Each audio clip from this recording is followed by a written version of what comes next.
anyone have any query from previous classes? No, ma'am. कुछ exercises दिए थे हमने, वो आप लोगों ने किए हैं?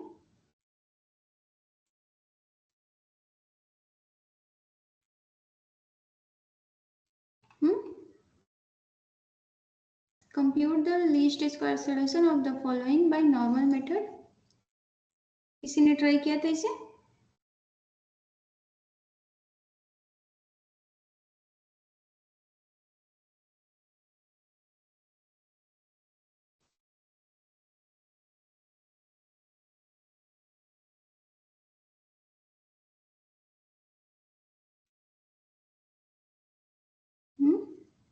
क्या हुआ?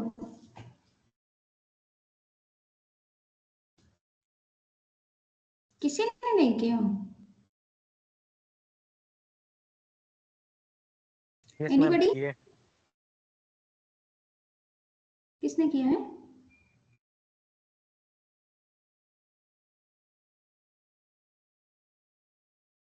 किसी ने ट्राई नहीं किया?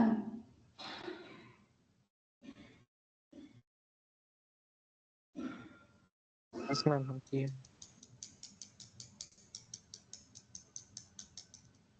ओके, कोई डिफिकल्टी आई थी या तीनों हो गया था?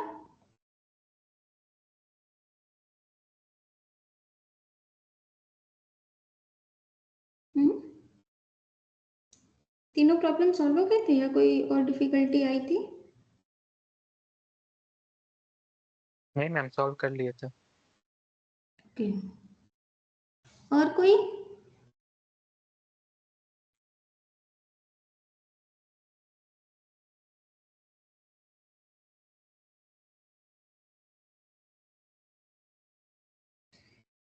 पूरे हफ्ते की छुट्टी थी फिर भी आप लोगों ने कुछ भी नहीं किया, ऐसा क्यों?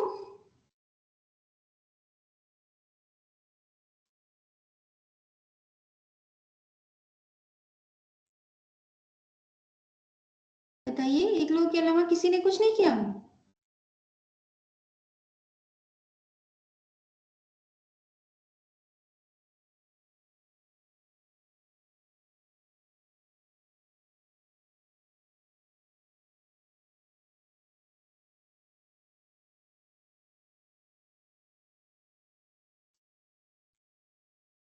आयुष,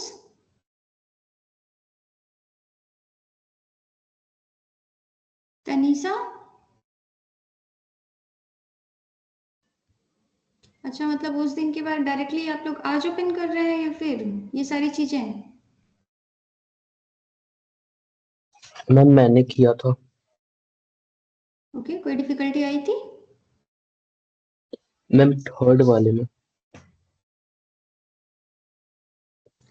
थर्ड वाले में क्या इशू आया था? कैलकुलेशन बढ़ गया था। हाँ, कैलकुलेशन बढ़ गया था पर आंसर तो आ गया था ना? प्रोसेस तक तो किए थे बट लास्ट तक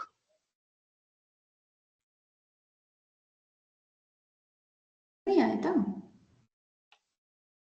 रियल नंबर नहीं आया तो लगा कि गलत कर दिया कहीं पे। रियल नंबर ही नहीं आया? आई मीन वो होल नंबर। फ्रैक्शन आया था? तो फ्रैक्शन तो आ सकता है, फ्रैक्शन आने में कोई दिक्कत नहीं है, क्योंकि यहाँ भी तो आया था ना, हम लोगों ने जो उस दिन एग्जाम्पल किया उसमें भी तो फ्रैक्शंस आ रहे थे।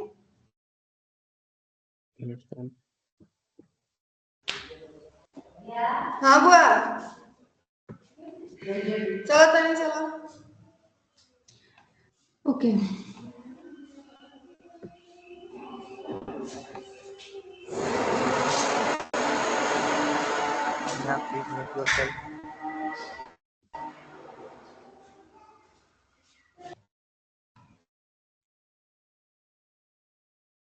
ठीक है, चलिए एक बार फिर से रिवाइज कर लेते हैं। जिन लोगों ने किया है उन लोगों के लिए बेनिफिशियल है, जिन लोगों ने नहीं किया वो फिर से आज कहानी सुन के चले जाएंगे। मर्जी आप लोगों की है, पढ़ना नहीं पढ़ना, हम तो पढ़ाएंगे ही। ठीक है, तो हम लोगों ने क्या देखा था, हम लोगों ने कहाँ से शुरू किया था? अब तक हम लोगों ने क्या क्या सीखा है? Numerical differentiation, numerical integration part खत्म हो चुका था। और न्यूमेरिकल लीनियर अलजेब्रा हम लोगों ने स्टार्ट किया था।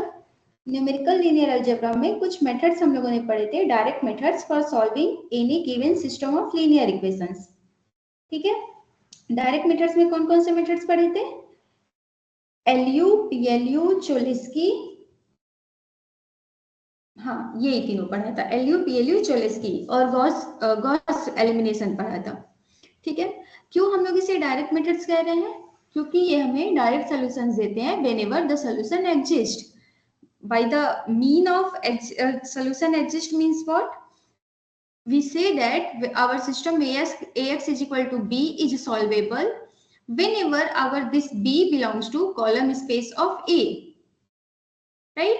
हम लोगों ने इसे एग्जाम्पल के थ्रू भी देखा था कि क्यों ऐसा होता है, जब ये बी ए के कॉलम स्पेस में बिलोंग करेगा तभी क्यों हमें एक्स की कोई सोल्यूशन मिलेगा। फाइन, फिर इसके बाद हम लोगों ने कुछ एग्जांपल्स देखे थे जिनमें हमारे पास कुछ के केसेस में सोल्यूशन आए थे, कुछ केसेस में सोल्यूशन नहीं आए थे। एक रियल एग्जांपल हम लोगों ने देखा था लीनियर रिग्रेशन का। लीनियर रिग्रेशन बेसिकली क्या होती है? लीनियर रिग्रेशन हमारा एक प्रोसेस है जिसमें हम लोग क्या करते हैं, हमारे पास कोई गिवन डेटा रहता है, ठीक है, उस गिवन डेटा के लिए हम लोग एक लाइन के थ्रू उसे अप्रोक्सीमेट करते हैं। लाइन के थ्रू अप्रोक्सीमेट करने का मतलब क्या है कि हम उसका रिप्रेजेंटेशन चाहते हैं इन सम फॉर्म ऑफ लाइन, कि वो कौन सी ऐसी लाइन होगी जिसके ज्यादा से ज्यादा करीब में हमें ये डेटा फिट हो पाए। ज्यादा से ज्यादा करीब का मतलब हम लोग को पता है, जैसे हम लोगों ने इसी 3 पॉइंट्स का एग्जांपल लिया तो इसमें हमें क्या मिला कि कोई भी ऐसी लाइन नहीं थी जो इन तीनों पॉइंट से पास होती हो। ठीक है, तो हमने क्या किया, एक ऐसी लाइन ड्रॉ की जो इन तीनों में से किसी से भी होकर तो नहीं जाती थी, पर इनके बीच से होकर जाती थी। इनके बीच से होकर जाने का मतलब क्या है कि जब इस पॉइंट से इस लाइन पे हम लोग प्रोजेक्शन डाल रहे थे, मीन्स उस पॉइंट की डिस्टेंस उस लाइन से मेजर कर रहे थे, तो वो क्वांटिटी जो होती थी उसको मिनिमाइज करने के लिए कोशिश करते थे कि ये एरर हमारा कम से कम हो। ठीक है, तो इसके थ्रू हम लोगों का इन्वेंट हुआ कि हम लोगों को ये जो प्रोसेस है इसे फाइंड आउट करने का, उसे आपके मशीन लर्निंग या फिर डेटा साइंस के टर्म्स में लीनियर रिग्रेशन कहते हैं। In terms of mathematics we call it usually curve fitting. ठीक है, लीनियर रिग्रेशन में स्पेसिफिकली आप लाइन के थ्रू ही अपने डेटा को अप्रोक्सीमेट करना चाहते हैं। हालांकि जब कर्व फिटिंग आती है तो उसमें आपको और भी ऑप्शंस मिलते हैं कि आप लीनियर के थ्रू अप्रोक्सीमेट करना चाहते हैं, या पैराबोला के थ्रू अप्रोक्सीमेट करना चाहते हैं, या हाइपरबोला के थ्रू अप्रोक्सीमेट करना चाहते हैं। तो linear regression is a part of curve fitting, not whole curve fitting. Fine, तो इसके थ्रू हम लोगों ने क्या अपना प्रॉब्लम फॉर्मुलेट किया कि whenever we have some system which has no solution, right, means this B does not belongs to column space of A. In that case what we try to find our best approximate solution. Best approximate आया तो best की meaning from person to person vary करती है। हमारे लिए वो best क्या था कि यही जो एरर था इस पॉइंट से इस लाइन के बीच का, उन सबका स्क्वायर का सम मिनिमम हो। ठीक है, सो इसलिए जो प्रॉब्लम डिफाइन हुई हमारी, वो प्रॉब्लम हमारी कैसे डिफाइन हुई, x cap is equal to minimum of norm of ax minus b for x belonging to Rn। इस पूरे प्रॉब्लम को हम लोग क्या कहते हैं, least square problem. Least square क्यों कहते हैं, लीस्ट क्योंकि मिनिमाइज कर रहे हैं, स्क्वायर क्योंकि एरर का स्क्वायर लेके स्क्वायर रूट ले रहे हैं। ठीक है, that's why the name is here least square problem। और इस प्रॉब्लम का जो सोल्यूशन होता है उसे हम लोग लीस्ट स्क्वायर सोल्यूशन कहते हैं। ठीक है, अब इसके लिए हम लोगों को 3 मेथड्स पढ़ने हैं कि how to find the least square solution for any given system of equation. उसके लिए पहला मेथड हम लोगों ने पढ़ा normal method. Normal method basically एक हमारा एनालिटिकल मेथड है। Analytical in the sense mathematically correct, हालांकि बाकी मेथड से मैथमेटिकली करेक्ट है, बट एनालिटिकल क्यों है, क्योंकि ये रिगरस मैथमेटिक्स यूज करती है। ठीक है, तो नॉर्मल मेथड वो था। क्यूआर मेथड उसको हम लोग पढ़ेंगे अभी, और एक सिंगुलर वैल्यू डिकम्पोजिशन मेथड है। ठीक है, क्यूआर मेथड क्या था? क्यूआर मेथड बेसिकली है जैसे हमारा एलयू पीएलयू चोलिस्की था, अपनी मैट्रिक्स ए का एक डिकम्पोजिशन हम लोग करते थे जिसमें ए को किसी पर्टिकुलर स्ट्रक्चर में ब्रेक करते थे। जब एलयू था तो लोअर और अपर ट्रायंगुलर के प्रोडक्ट के फॉर्म में ब्रेक करते थे। पीएलयू था तो एक परमुटेशन मैट्रिक्स, एक लोअर ट्रायंगुलर मैट्रिक्स और एक अपर ट्रायंगुलर मैट्रिक्स में ब्रेक करते थे। चोलिस्की था तो एक लोअर ट्रायंगुलर मैट्रिक्स यूटिलाइज करके उसी को एल एल ट्रांसपोज में लिखते थे। ऐसे ही क्यूआर भी एक मैट्रिक्स का फैक्टराइजेशन है जिसमें क्यू जो है उसके कॉलम्स ऑर्थोगोनल होते हैं और आर एक अपर ट्रायंगुलर मैट्रिक्स होती है। वो डिकम्पोजिशन अभी हम लोग कंटिन्यूएशन में पढ़ेंगे। उसके बाद थर्ड मेथड हमारा होगा सिंगुलर वैल्यू डिकम्पोजिशन और एसवीडी। ठीक है, तो सबसे पहले आते हैं कि ये नॉर्मल मेथड क्या था। नॉर्मल मेथड में हम लोगों ने देखा था हमारा प्रॉब्लम क्या था, इसे मिनिमाइज करना, इस एरर को मिनिमाइज करना। शायद किसी का माइक ऑन हो गया है, प्लीज ऑफ कर लीजिए, मेरी वॉइस रिटर्न आ रही है। ओके, सो इस मेथड से हम लोगों ने निकाला था कि सिस्टम कब सॉल्वेबल होगा। तो अब यहाँ जब हमने लिख दिया था x cap is equal to minimum of norm of a x minus b, norm एक नया टर्म था, फिर हमने उसको डिफाइन किया कि नॉर्म होता क्या है। नॉर्म बेसिकली वेक्टर की लेंथ हमें बताता है। जैसे हम अपने फिजिकल वर्ल्ड में किसी दो पॉइंट्स के बीच का डिस्टेंस निकाल लेते हैं, है ना। जैसे मान लीजिए हम अगर आपको यहाँ एक पॉइंट दें, यहाँ एक पॉइंट दें, आप इसके बीच की डिस्टेंस हमें बता सकते हैं। सिमिलरली जब चीजें जनरलाइज होती हैं तो अब ये इन्हें ही हम लोग वेक्टर फॉर्म में करने लगते हैं। वेक्टर फॉर्म क्या है हमारा, वेक्टर स्पेस वाला ही वेक्टर है। ठीक है, जो वेक्टर स्पेस में हम लोगों ने वेक्टर्स पढ़े थे वही वाले वेक्टर्स हैं। अब उन वेक्टर्स की लेंथ हमें मेजर करनी है और उनकी कुछ प्रॉपर्टीज या फिर कह सकते हैं एक वेक्टर से दूसरे वेक्टर की डिस्टेंस भी पता करनी है। ठीक है, so this one is one of the method for measuring the length of vectors. तो किसी को नॉर्म स्पेस कहेंगे कब, उसके लिए हमने डिफाइन किया, डेफिनेशन दी हम लोगों ने कि कोई भी सेट आर एन इस मैपिंग के साथ नॉर्म 2 के साथ, इसे हम लोग पढ़ते हैं norm 2, double straight line with suffix 2, इसे हम लोग नॉर्म 2 पढ़ते हैं। ये हमारा नॉर्म स्पेस बोला जाएगा अगर ये जो मैपिंग है नॉर्म 2 वाली, ये इन चार प्रॉपर्टीज को सेटिस्फाई करे। पहला क्या था, norm of v is greater than or equal to 0 for every v in Rn। अगर कोई भी वेक्टर है उसका लेंथ या फिर उसका नॉर्म, लेंथ बार बार यूज करना सही टर्म नहीं है इसलिए हम लोग नॉर्म यूज करेंगे। So first property is what, norm of v should be always greater than or equal to 0। अगर उससे समझने में दिक्कत हो रही है तो आप लोग इसे एब्सोल्यूट वैल्यू से कंपेयर करिएगा। चाहे हमारा कोई भी रियल नंबर हो, उसकी एब्सोल्यूट वैल्यू हमेशा ग्रेटर इक्वल 0 होती है, क्योंकि अब हमारी डायमेंशन बढ़ चुकी है तो एब्सोल्यूट वैल्यू की मीनिंग नहीं रह गई। So this one you may consider this one also as one of the generalization of our absolute functions। ठीक है, and norm of v will be 0 if and only if this vector v is 0। अगर ये vector v 0 है तभी हमारा norm उसका 0 होगा।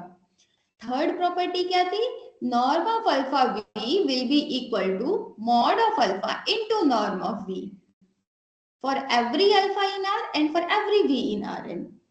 And the fourth property is what, for any vw in Rn we have norm of v plus norm of w will be less than or equal to norm of v plus norm of w। ये हमारी triangular inequality है ना, आप लोगों ने पढ़ा है ना कि किसी भी ट्रायंगल में किन्हीं दो साइड्स का सम हमेशा तीसरे से बड़ा होता है, बड़ा या बराबर होगा। Am I right? बड़ा होता है मैम। तो सेम थिंग ही वही है ये कि आप अगर कोई दो वेक्टर्स का सम ले रहे हैं वो हमेशा अपनी इंडिविजुअल लेंथ से बड़े होंगे, वही चीज है ये ट्रायंगुलर इनइक्वालिटी इसे बोलते हैं। ठीक है, अब ये तो हो गया, ये तीन थी। ठीक है, अब जब टू नॉर्म डिफाइन किया तो उसमें उस मैपिंग को कैसे डिफाइन किया गया कि नॉर्म टू अगर आपको कंसीडर करना है तो नॉर्म टू हमारा ये है v1 square plus v2 square plus vn square, मतलब हर कंपोनेंट का स्क्वायर लेके सम करके सबका स्क्वायर रूट, यही हमारी ये मैपिंग है। इस मैपिंग को जब आप देखेंगे तो आप वेरीफाई करिए, मतलब ट्राई करिएगा कि ये चारों की चारों प्रॉपर्टी होल्ड होंगी। देख लेते हैं, अगर v1 v2 vn कुछ भी नंबर्स हो, इनका स्क्वायर तो हमेशा ग्रेटर इक्वल 0 होगा, और उसके बाद सारे पॉजिटिव नंबर्स का सम हमेशा पॉजिटिव होगा। और स्क्वायर रूट जब हमने लिखा तो हमने यहाँ पे माइनस वाला नहीं लिया है, केवल प्लस वाला डिफाइन किया है नॉर्म टू में, plus square root, positive square root, ठीक है। तो ये हमेशा greater than or equal to 0 होगा, फाइन। और ये 0 होगा अगर सारे के सारे कंपोनेंट 0 हो, है ना, क्योंकि दो पॉजिटिव रियल नंबर्स का सम तो 0 नहीं हो सकता ना।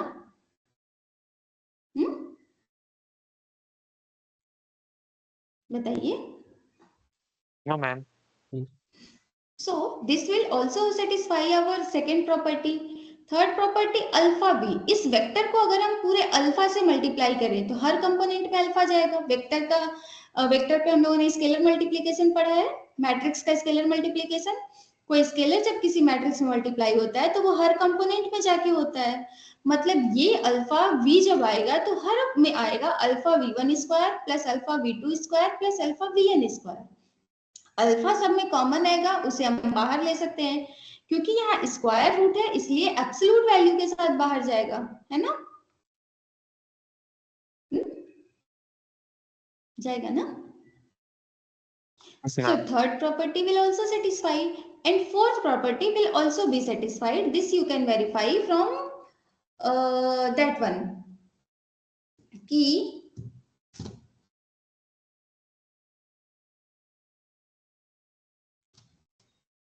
a प्लस बी का whole square is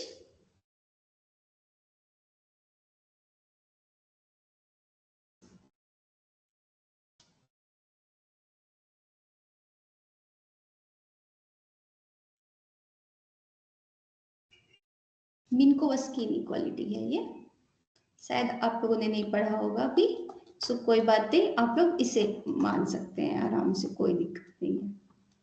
a square का square root plus B square का square root, this is inequality which is well proven inequality in mathematics, जिसे कहते हैं मिन्कोवस्की इनइक्वालिटी। इसे ही फॉलो करके ये प्रूफ हो जाएगा कि norm of v1 v plus w will always be less than or equal to norm of v norm of w, fine. तो ये क्या मिला कि अगर हम नॉर्म इस तरीके से डिफाइन करें तो वो कोई मैपिंग इस तरीके से डिफाइन करें तो वो नॉर्म की सारी प्रॉपर्टीज को सेटिस्फाई कर ले रहा है, इसलिए हम इसे अपनी मैपिंग मान के चल सकते हैं। And that's how we have defined our two norm in Rn, fine. अब तो इसे हम नॉर्म स्पेस बोल सकते हैं ना। मैम ए के पहले क्या लिखा हुआ है? स्क्वायर रूट है, वो स्क्वायर रूट ऐसे लिखने जा रहे थे, फिर उसको ब्रैकेट बना के पावर हाफ कर दिया पूरे पे, ओके मैम। ठीक है। अब ये जो अंदर की क्वांटिटी थी इसे हम लोग, क्योंकि वेक्टर्स थे तो हम लोगों ने अपना रिप्रेजेंटेशन यूज करके इसी को हम ऐसे लिख सकते हैं, square root of v transpose v, fine, लिख सकते हैं ना। सी यहाँ लिख के दिखाया भी है, v ट्रांसपोज v हमारा क्या होगा, v1 square plus v2 square plus vn square. So इसी को यूटिलाइज करके हम लोगों ने क्या किया कि अपना नॉर्म ऑफ v2 जो था उसे डिफाइन कर लिया square root of v transpose v, fine. अब इसी नॉर्म 2 को यूटिलाइज करके हम लोगों ने डिराइव कर लिया था कि जो हमारा लीस्ट स्क्वायर प्रॉब्लम है, minimizing x cap, finding x cap, which minimizes this norm of ax minus b for x in Rn will be what? Will be the solution of our system, this one.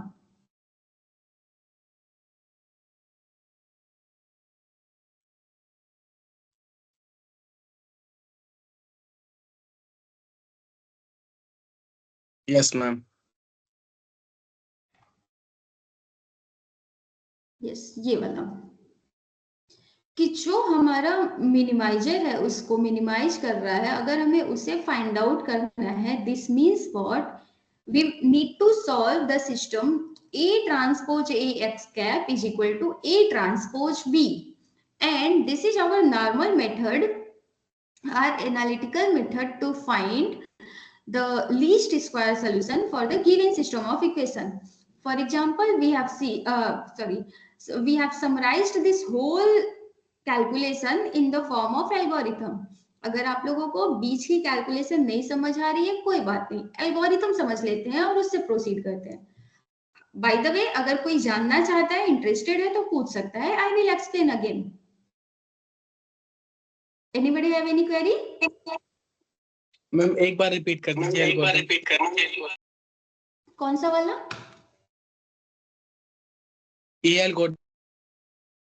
Algorithm तो हम बताएंगे. ऊपर जो चीजें अभी हमने बताई है उसमें डेरिवेशन में अगर किसी को इंटरेस्ट है, कोई जानना चाहता है तो पूछ सकता है. एल्गोरिथम पे हम आ रहे हैं. अगर किसी स्टेप में किसी को कोई प्रॉब्लम है तो you may ask, otherwise we will proceed. Ma'am एक बार सॉरी, एक लोग बोलिए. मैट्रिक्स का डिफरेंशिएशन. ओके, मैट्रिक्स का डिफरेंशिएशन. Okay fine. मैट्रिक्स के डिफरेंशिएशन के लिए ये रूल होता है. अगर हम इस रूल का डेरिवेशन बताएंगे तो शायद आप लोगों को दिक्कत हो, इसीलिए आप लोग इस डेफिनेशन के साथ चलिए. ये और कुछ नहीं, जैसे हमारे फंक्शंस थे ना, सेम वही चीज है. बस ये कंपैटिबिलिटी बनाने के लिए, मैट्रिक्स के डायमेंशन मैच करने के लिए y transpose dz by dx plus z transpose dy by dx किया गया था. y ट्रांसपोज z की जगह yz लिखा रहता तो क्या होता उसका डिफरेंशिएशन? y ट्रांसपोज z की जगह क्या रहता? y ट्रांसपोज z की जगह yz. yz. Yes ma'am. Okay, see, ये हमने नोटेशन पर्पज से लिखा है ना. आपके हमने ये ऐसा क्यों लिखा है, क्योंकि हमने y और z को कॉलम वेक्टर्स के फॉर्म में लिया हुआ है.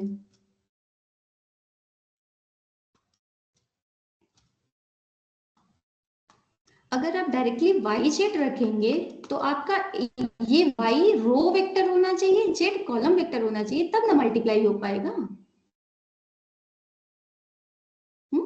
समझ रहे हैं क्या कह रहे हैं? हाँ. कि ये बस हमने y और z को कॉलम वेक्टर्स में लिखा था, इसलिए अगर ये yz है, आपकी मैट्रिक्स ऐसे दी गई है, तो आप इसको चेंज कर सकते हैं, नो इशू. y ट्रांसपोज की जगह फिर y आएगा. हाँ, पर ये ध्यान रखना है कि ये जो चीजें लिखी गई हैं वो मल्टीप्लिकेबल हो, दो मैट्रिसेस का मल्टीप्लिकेशन कंपैटिबल हो. लाइक अगर हमारी y और z ऐसी हैं और हम yz लिखें तो ये तो कोई सेंस नहीं बनाएंगे ना, क्योंकि मल्टीप्लिकेशन ही कंपैटिबल नहीं होगा, है ना? Yes ma'am. ओके, तो ये बस हमारा नोटेशन था. y ट्रांसपोज की जगह आ सकता है, लेकिन वो चीजें फिर आप दो डिफरेंट नोटेशंस में यूज करेंगे, तो वो ध्यान रखिएगा. Okay ma'am. ओके फाइन, देखते हैं. ठीक है, और कोई क्वेरी है ऊपर? फिर इसमें हमने एक और नया डेफिनेशन बताया था आप लोगों को, पॉजिटिव डेफिनेटनेस और सेमी डेफिनेटनेस. इसको क्यों बताया था? क्योंकि हम लोगों का जो मिनिमाइजेशन या मैक्सिमाइजेशन प्रॉब्लम होता है उसको हम लोग कैसे सॉल्व करना सीखे थे. वन वेरिएबल के लिए कि उसका फर्स्ट डेरिवेटिव इक्वल टू 0 करते हैं, उसको 0 करके उसके रूट्स फाइंड आउट करते हैं, और उन रूट्स पे उसका सेकेंड डेरिवेटिव का नेचर चेक करते हैं. नेचर चेक करने का मतलब सेकेंड डेरिवेटिव की वैल्यू उन रूट्स पॉइंट्स पे चेक करते हैं. अगर वो पॉजिटिव होती है, सॉरी नॉन नेगेटिव होती है, तो वो मिनिमा अटेंड करती है, और अगर पॉजिटिव होती, सॉरी हाँ, नॉन नेगेटिव होती है तो मिनिमा अटेंड करती है, और नॉन पॉजिटिव होती है तो मैक्सिमा अटेंड करती है ना? उसी ही टेस्ट को हमने यूटिलाइज किया था यहाँ पे, क्योंकि वो आप लोगों को पहले पढ़ाई गई थी 1 डायमेंशन में, पर वो हायर डायमेंशन के लिए भी ट्रू है। ठीक है, उसी को जस्ट हमने यूटिलाइज किया, तब हमारा आया था क्या, क्योंकि जब ये ई वेक्टर का, एरर वेक्टर का हमने सेकेंड डेरिवेटिव निकाला तो हम लोगों के पास एक मैट्रिक्स आई। तो फिर मैट्रिक्स के ग्रेटर देन और इक्वल टू 0 होने का क्या मतलब होता है, उसके लिए हमने आप लोगों को बताया कि जब जैसे वहां पे ग्रेटर देन 0 रियल नंबर्स में greater than 0 less than 0 define करते हैं, वैसे मैट्रिसेस में भी होती है। और अब केवल पॉजिटिव नहीं बोलते, अब हम लोग positive definite, negative definite, positive semi definite, negative semi definite बोलते हैं। So positive definite matrix means कि आप इस A में किसी भी एक्स से प्री मल्टीप्लाई और पोस्ट मल्टीप्लाई करने पे जो भी रिजल्टेंट आएगा वो एक नंबर आएगा, और वो नंबर ग्रेटर देन 0 होगा, then we will call this positive definite। और ये केवल किसी एक वेक्टर के लिए नहीं, for every x in Rn provided x is non-zero। ठीक है, और जब ये स्ट्रिक्टली ग्रेटर देन 0 ना हो, ग्रेटर इक्वल 0 हो, in that case we will call it positive semi definite matrix. कि कुछ वैल्यूज ऐसी हैं, कुछ वेक्टर्स हमें ऐसे मिल रहे हैं जिनके प्री और पोस्ट मल्टीप्लिकेशन से उसकी जो x ट्रांसपोज ax आ रही है वो 0 आ जा रही है। फॉर एग्जाम्पल हम लोगों ने यहाँ देखा था। ठीक है, अब जब हमने इसे क्लेम कर दिया कि 2a transpose a greater equal 0 है, तो फिर इस क्लेम को दिखाना था। इस क्लेम को दिखाने के लिए हम लोगों ने फिर से नॉर्म का कॉन्सेप्ट अपना यूज करके दिखा दिया कि ये मैट्रिक्स हमारी पॉजिटिव सेमी डेफिनिट है। पॉजिटिव सेमी डेफिनिट थी, सेकेंड डेरिवेटिव था ये, remember this 2a transpose a is our second derivative of our error vector. जिस फंक्शन को हमें मिनिमाइज करना था उसी का ये सेकेंड डेरिवेटिव था। अब चूंकि ये ग्रेटर इक्वल 0 आ गया, सो हम लोग श्योर हो गए कि ये जो पॉइंट हमें मिला है इसको सॉल्व करने से a transpose a x cap is equal to a transpose b को वही हमारी मिनिमा देने वाला है। That is the candidate, that is the point where we will got the minima of our E। और क्योंकि ये इसी x कैप पे ही मिल रहा है हमें minima, that means what, this x cap will be our least square solution। ठीक है, so now we will summarize all these things in algorithm form कि अगर हमें सिस्टम को नॉर्मल मेथड से सॉल्व करना है तो कैसे करेंगे। तो जब हमें दिया क्या रहेगा, हमें हमारा सिस्टम दिया रहेगा ax is equal to b।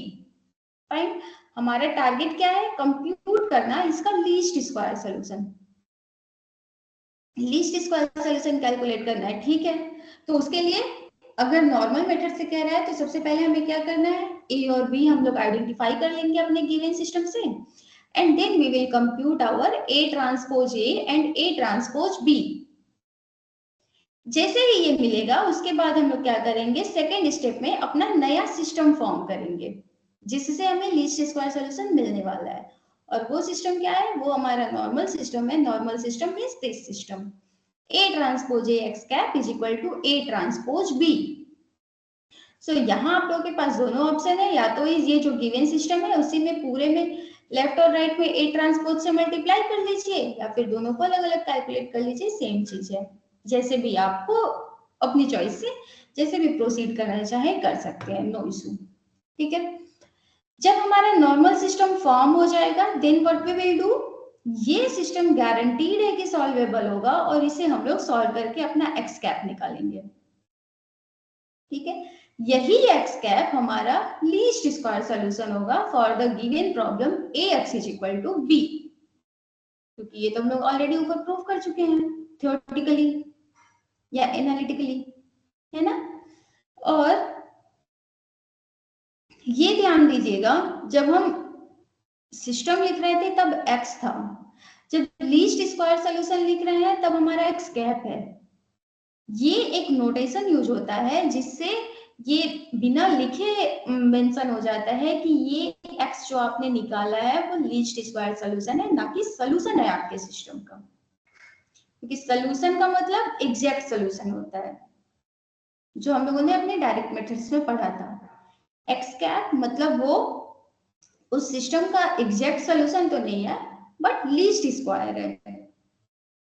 ठीक है, फिर हम लोगों ने अपना एग्जांपल कंटिन्यू किया था जो हम लोगों ने इनिशियल में लेके चले थे कि solve this system by normal method. Normal method से सॉल्व करके हम लोगों ने अपना सबसे पहले नॉर्मल सिस्टम फॉर्म किया था। नॉर्मल सिस्टम हमारा क्या आया था, 38822 c cap m cap is equal to 1643। अब ये सिस्टम सॉल्वेबल था, हमें ज्यादा इजी पड़ा था गॉस एलिमिनेशन, तो हमने गॉस एलिमिनेशन स्टेप्स अप्लाई करके इसके सोल्यूशन निकाल दिए। सोल्यूशन निकालने के बाद हमें क्या मिला, एम कैप और सी कैप हमारा 1/2 और 4 था। फाइन, तो जो लाइन हमारी पास होनी थी उन तीनों पॉइंट से मिनिमम डिस्टेंस पे, वो थी हमारी y is equal to 1/2x plus 4। This which passes through all these 3 points with minimum distance. Remember, जब लीस्ट स्क्वायर सॉल्यूशन कह रहे हैं ना, तो वो किसी एक पॉइंट से सबसे करीब नहीं होगा, तीनों से होना है। ऐसा नहीं कि किसी एक पॉइंट से पास करा देंगे तो वो हमारा लीस्ट स्क्वायर सॉल्यूशन हो जाएगा। ठीक है, after that I have given you three exercises, जिसमें से एक हम लोगों ने ऑलरेडी क्लास में किया था, दिस वन, कि अगर ये हमारा गिवन सिस्टम ऑफ इक्वेशन है तो हमारा सॉल्यूशन क्या होगा। इसे हम लोगों ने क्लास में निकाल के देखा, सॉल्यूशन आया था हमारा x cap y cap is equal to 1 2। Second और थर्ड आप लोगों को एक्सरसाइज दी थी जो आप लोगों ने की नहीं।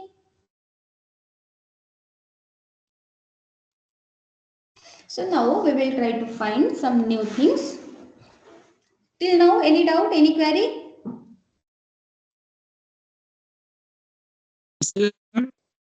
Yes. हाँ बोलिए, कौन बोल रहा था? आपकी आवाज फंस रही है।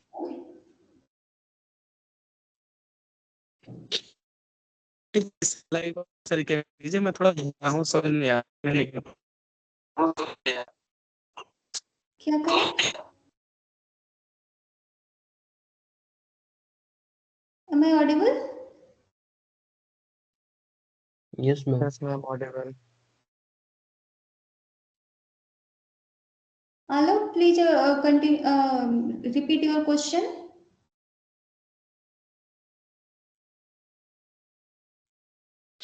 मैम मल्टीप्लिकेशन करेगी।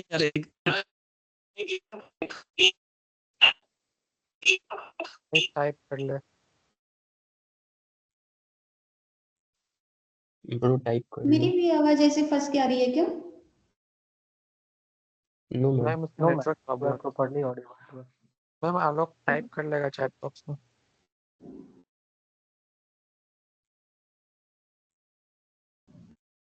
Alok, can you put your point on the chat box? Anybody else have any query?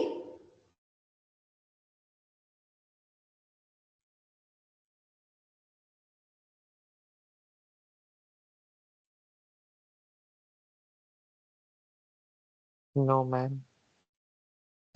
Okay. So now let us continue.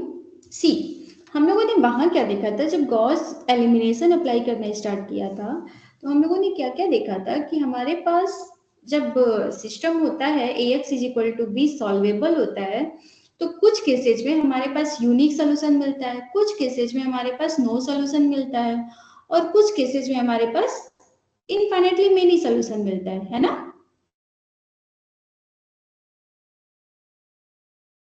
Yes, ma'am. Am I right? Just 1 minute. Yes, ma'am.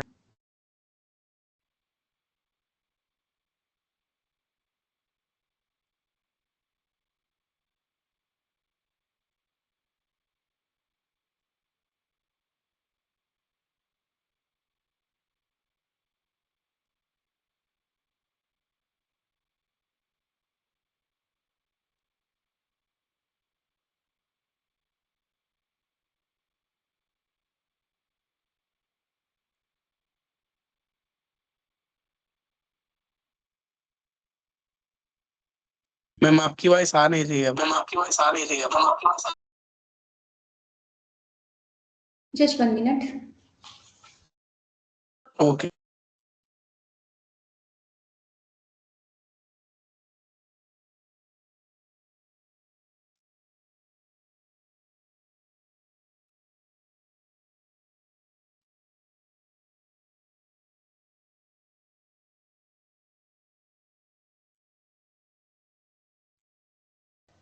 Okay, multiplication कैसे करते हैं ये मैं भूल रहा हूँ, इसलिए नहीं समझ आया कैसे करें।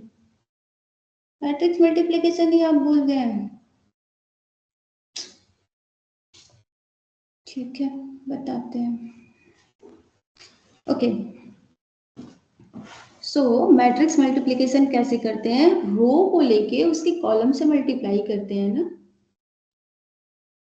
फॉर एग्जाम्पल, अगर हमें इस मैट्रिक्स का मल्टीप्लिकेशन इस वाले मैट्रिक्स में करना था ए ट्रांसपोज ए का, तो ए के रोज को करेस्पॉन्डिंग रोज को लेके उसकी करेस्पॉन्डिंग कॉलम से मल्टीप्लाई करके वो एलिमेंट ऑब्टेन करते हैं ना।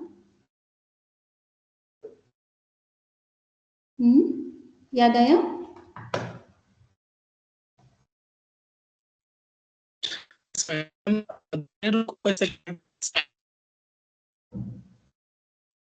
नहीं आ रही आपकी आवाज।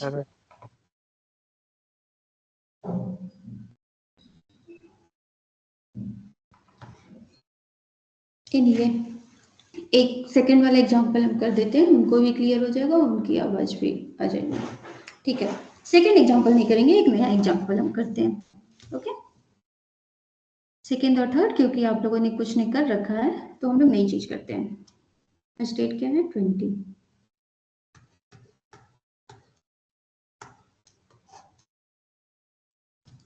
ठीक है, solve the system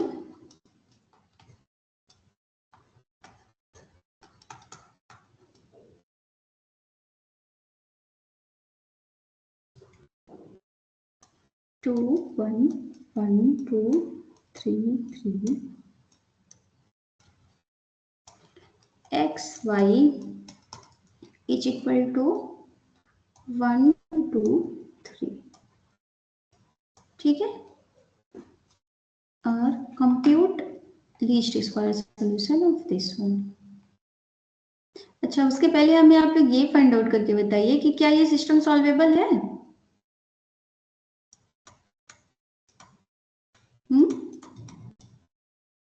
yes ma'am. Solvable है ना? और कितने सॉल्यूशंस हैं इसके पास?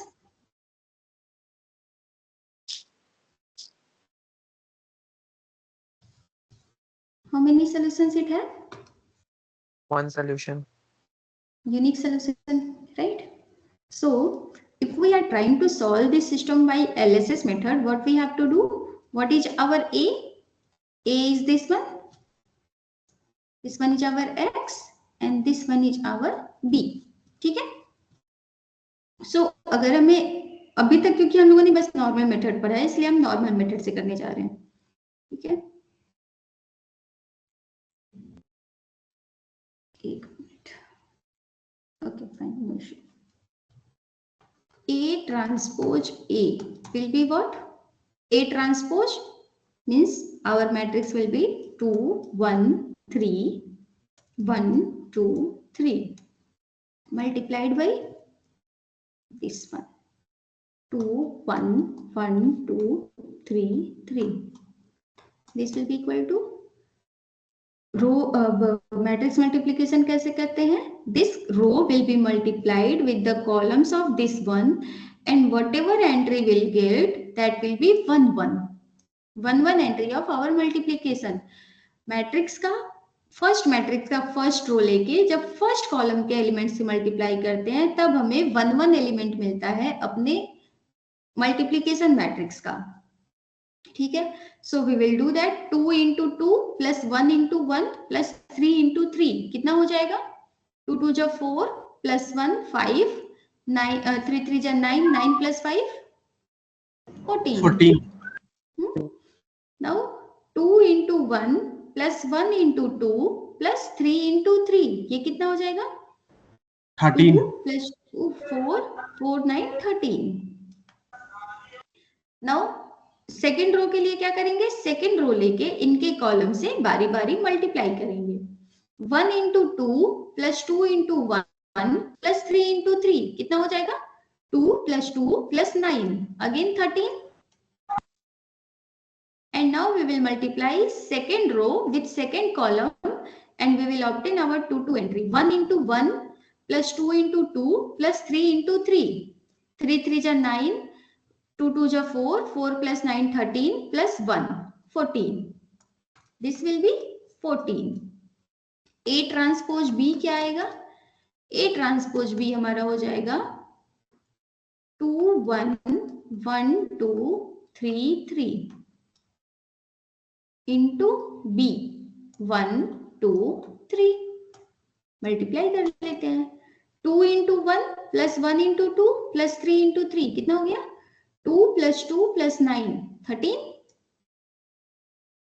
1 into 1 plus 2 into 2 plus 3 into 3, 3 3 जा 9, 2 2 जा 4, 9 4 13 प्लस 1 14 है ना। And what will be our normal equation corresponding to this?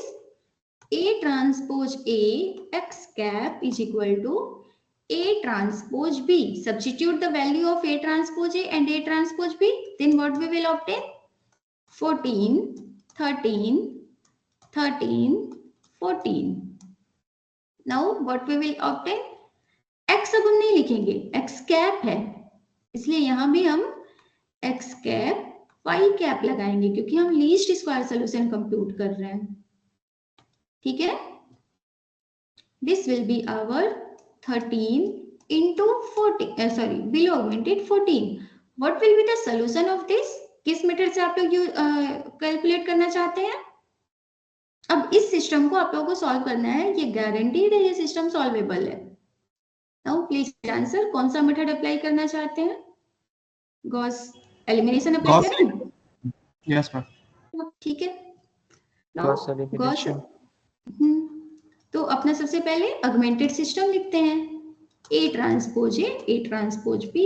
What will be this one, 14 13 13 14, right augmented 13 14। ठीक है, फर्स्ट एलिमेंट को हम अपना पाइवोट एलिमेंट बनाते हैं। अब अगर ये पाइवोट एलिमेंट है, हमारा टारगेट क्या होता है गॉस एलिमिनेशन में, अपने इस ऑगमेंटेड मैट्रिक्स को अपर ट्रायंगुलर स्ट्रक्चर में कन्वर्ट करना। कर लेते हैं, 14 की हेल्प से हमें 13 को 0 बनाना है। क्या करना चाहिए, एलिमेंट्री ऑपरेशन क्या होगा इससे corresponding, R2 minus R2 minus 13 by 14 R1। बोलिए, 14 R2 minus 13 by 14 R1। Entry to be eliminated divided by 0 1 आएगा, 0 1 आएगा। सॉल्व कर लेते हैं, ठीक है, ओके। सो जब इस ऑपरेशन को हम लोग एलिमेंट्री ऑपरेशन को अप्लाई करेंगे तो हमारा सिस्टम क्या हो जाएगा, 14 13 13 माइनस, इसको तो 0 होना है, 13 माइनस 13 अपॉन 14 इंटू 14, 14 14 कैंसिल 0, और ये हो जाएगा 14 माइनस 13 अपॉन 14 इंटू 13, ये कितना हो जाएगा 14 14 1.92 27 by 1.92 14 मैम। ओके, यही आएगा ना। सो 16 माइनस 9 7, 8 माइनस 6 2, 27 by 14, और लास्ट टर्म क्या आएगा, ये वाला, ये भी सेम आएगा क्योंकि ये भी यही है ना, 14 माइनस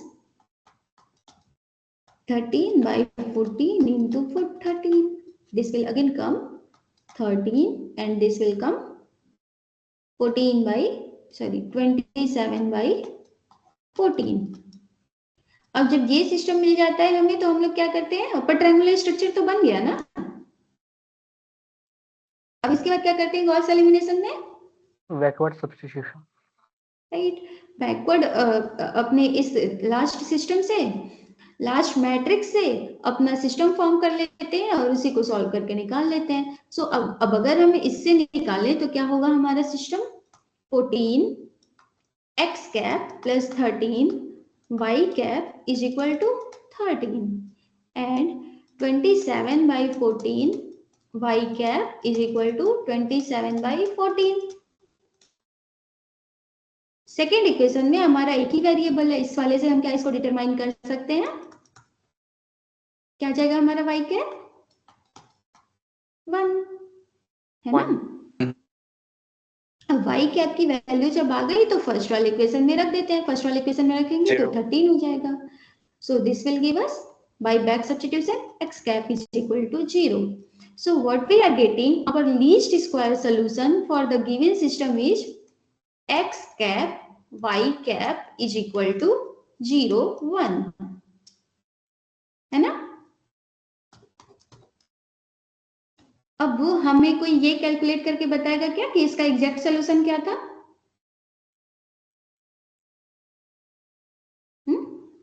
फटाफट 2-3 लाइन का है, एक बार गॉस एलिमिनेशन अप्लाई करके फटाफट कर दीजिए। ए राइट एगमेंटेड बी करके, ए राइट एगमेंटेड बी करिए, इसको कन्वर्ट करिए, इसका सोल्यूशन बताइए क्या है।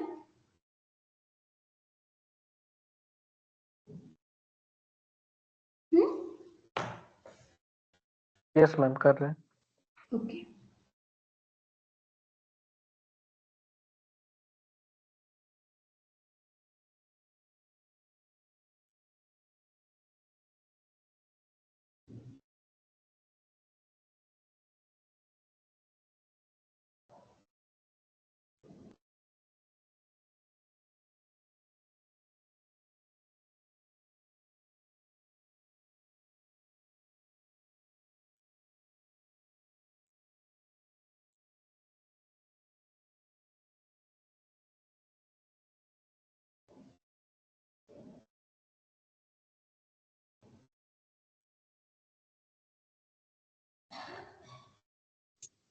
मैम 0 1 0 1 ही आ रहा है ना एग्जैक्ट सोल्यूशन में।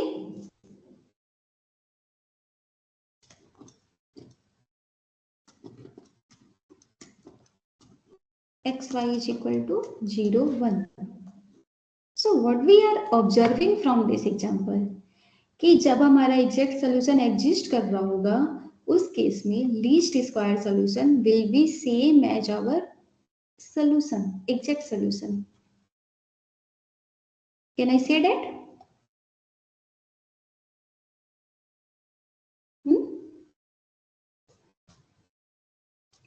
Observation,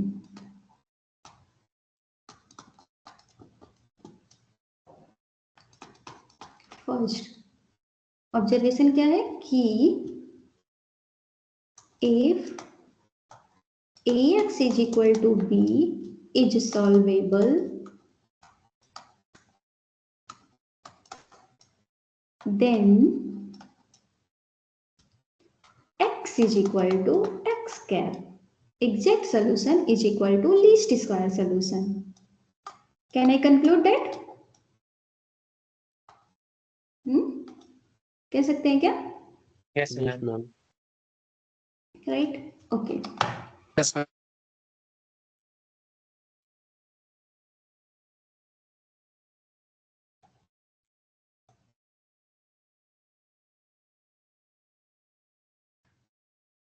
okay. अब इसी सिस्टम को हम थोड़ा सा एक्सटेंड करते हैं क्योंकि कुछ और चीजें हम आप लोगों को बताना चाहते हैं।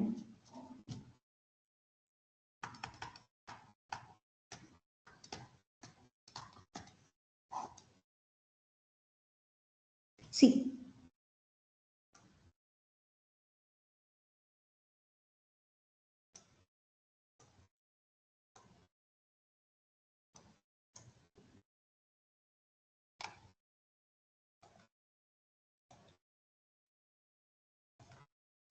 One zero one zero one one one zero one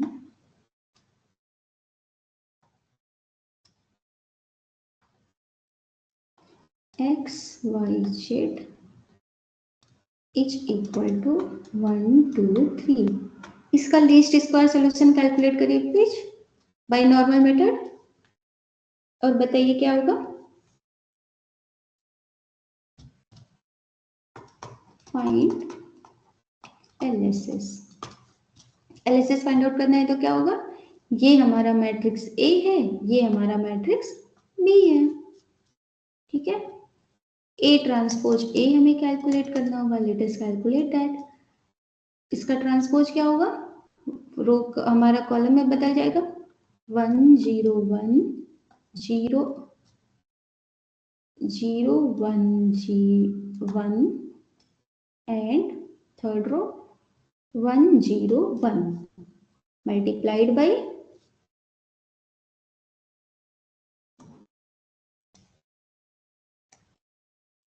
1 0 1 0 1 0 1 1 1, ठीक है।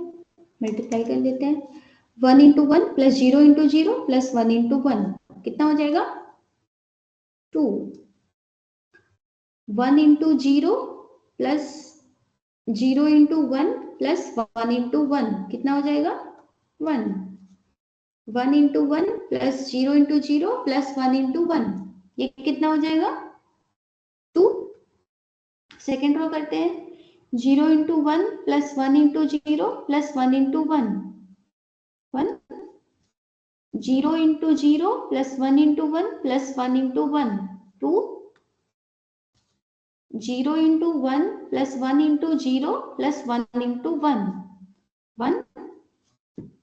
थर्ड रो करते हैं 1 into 1 plus 0 into 0 plus 1 into 1 2। 1 into 0 plus 0 into 1 plus 1 into 1 1 into 1 plus 0 into 0 plus 1 into 1 2। और A ट्रांसपोज B क्या होगा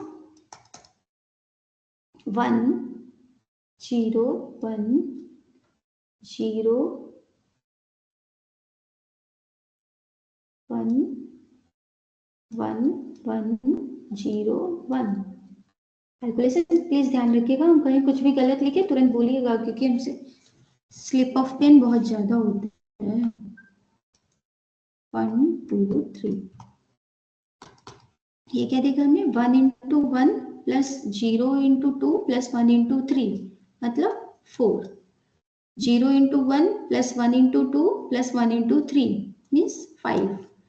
1 into 1 plus 0 into 2 plus 1 into 3 4, ठीक है। हमारा नॉर्मल सिस्टम क्या बन जाएगा A transpose A x cap is equal to A transpose B। फिर से हम इसको कैसे सॉल्व करेंगे नॉर्मल मेथड से, अरे गॉस एलिमिनेशन मेथड से अपने कर लेते हैं, इजी है इसलिए। Let us write 2 1 2 1 2 1 2 1 2 write augmented 4 5 4 2 first 2 we will choose our pivot element, इस 2 के हेल्प से नीचे के दोनों को 0 बनाते हैं। क्या करना पड़ेगा हमें R2 will go to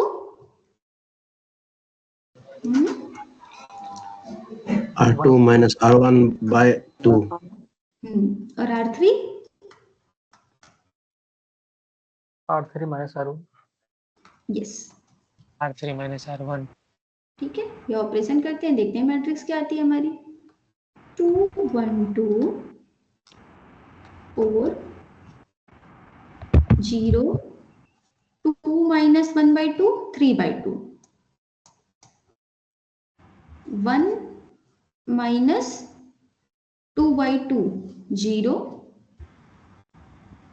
5 minus 4 by 2 5 minus 4 by 2 कितना हो जाएगा 5 minus 2 3।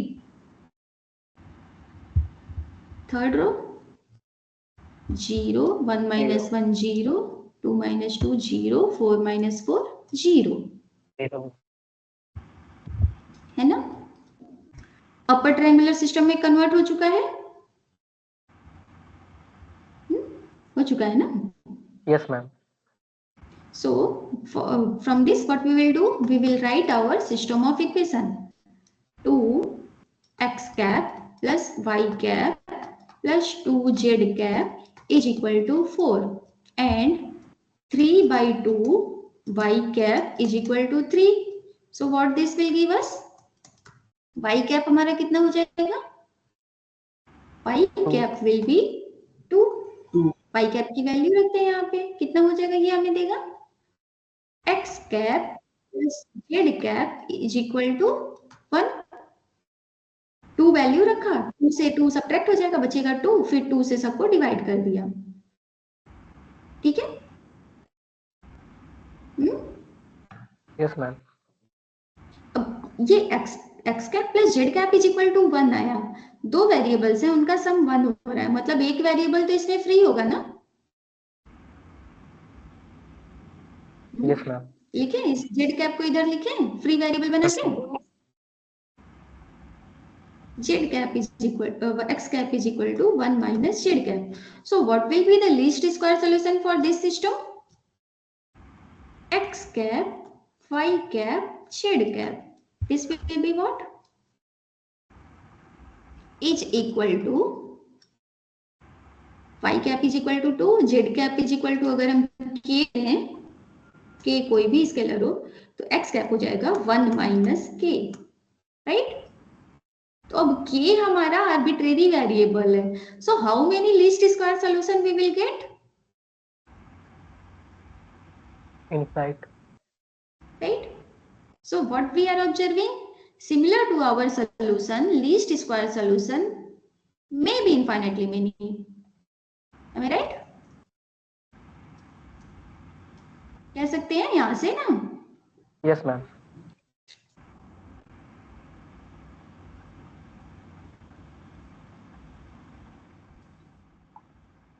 LSS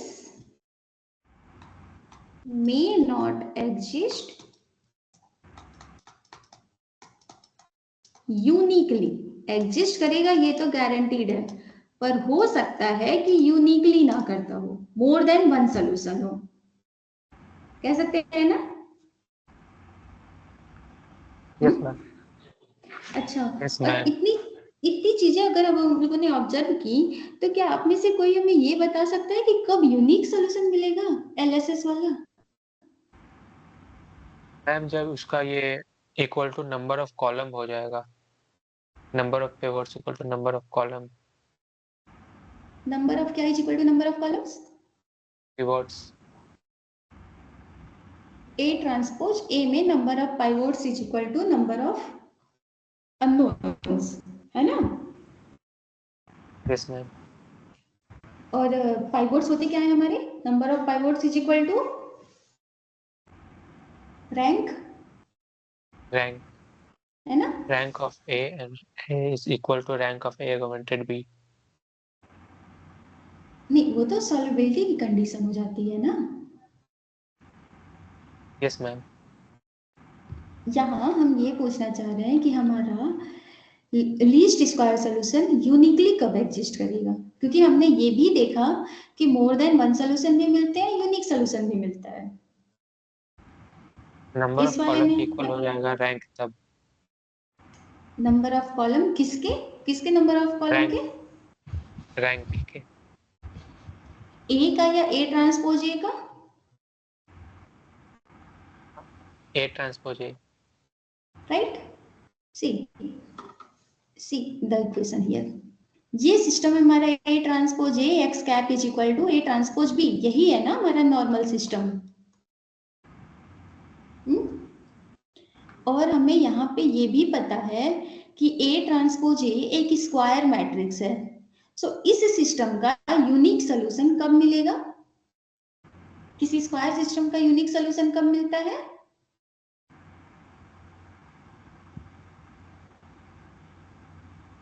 याद करिए। हम किसका ये solution? ax is equal to b का यूनिक सॉल्यूशन कब मिलता है? अगर हमारा ए मैट्रिक्स स्क्वायर है।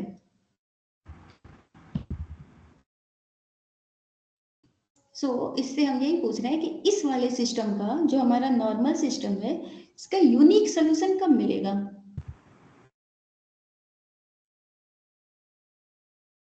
A ट्रांसपोज A का रैंक इज इक्वल टू जब वो नॉन सिंगुलर है। राइट, ए ट्रांसपोज है जब नॉन सिंगुलर हो। नॉन सिंगुलर हो मतलब इन्वर्टिबल होगा। इन्वर्टिबल, कोई स्क्वायर मैट्रिक्स इन्वर्टिबल है मतलब क्या? वो फुल रैंक है ना? नहीं?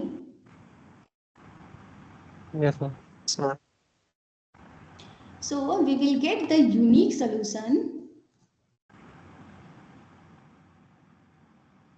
LSS is unique, exists uniquely.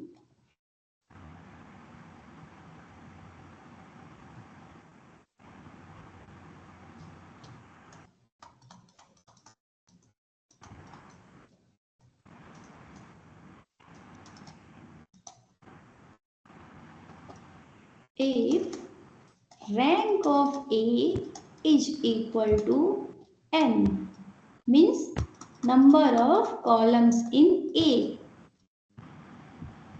या फिर number of unknowns, है ना?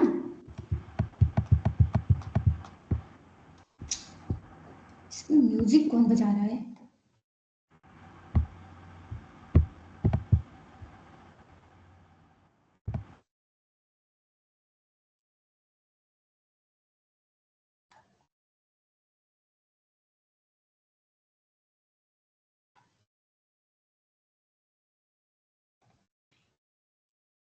ठीक है, least square solution uniquely exist करेगा जब हमारे ए की रैंक फुल कॉलम रैंक होगी। अगर ये फुल कॉलम रैंक नहीं हुई तो हमारा infinitely many least square solutions exist करेंगे, है ना? नहीं, यहाँ देखिए, ए की मैट्रिक्स का, ए का रैंक कैलकुलेट करिए, कितना होगा इस ए का?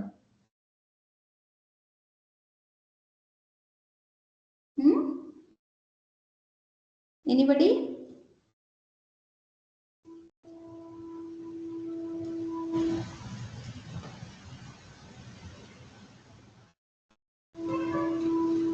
नहीं बताएगा कोई?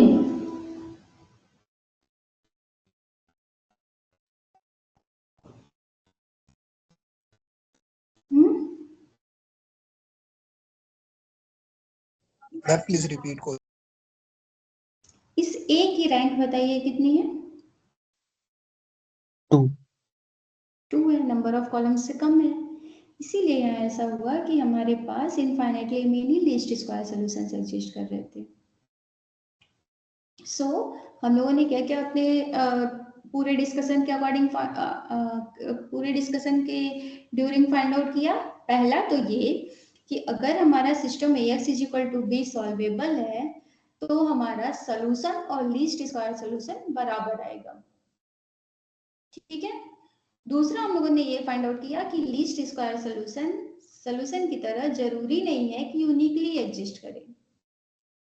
ये यूनिकली एग्जिस्ट करेगा अगर हमारी matrix a full column rank है।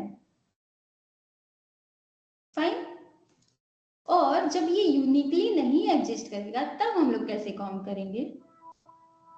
क्योंकि हमारा टारगेट था, सी अपने लीनियर रिग्रेशन वाले को ही देखते हैं। अगर ये लाइन हमारी यूनिकली नहीं एग्जिस्ट की तो हम कैसे डिसाइड करेंगे कि अब कौन सा चूज करें? क्योंकि हमें तो बेस्ट अप्रोक्सीमेट चाहिए था, है ना? इसीलिए तो हम लोगों ने लीस्ट स्क्वायर चूज किया ना। पर अब लीस्ट स्क्वायर सॉल्यूशन में भी मोर देन वन सॉल्यूशन मिल रहा है। अब क्या करें, उसमें से कैसे बेस्ट फाइंड आउट करें? Any idea? कुछ भी सजेस्ट करिए, आप लोग क्या सोच रहे हैं कि अगर हमें मोर देन वन सॉल्यूशंस मिल रहे हैं तो अब हम लोगों के लिए उसमें से बेस्ट कौन सा होगा या कौन सा चूज करना चाहिए? k is equal to 0। k is equal to 0। Why? मतलब k इज इक्वल टू 0 के साथ हमें ऐसी कोई प्रॉपर्टी मिलेगी जो हमें यूजफुल हो? नो मैम, बट इजी हो जाएगा। ठीक है, इजी हो जाएगा। और कोई ऑप्शन?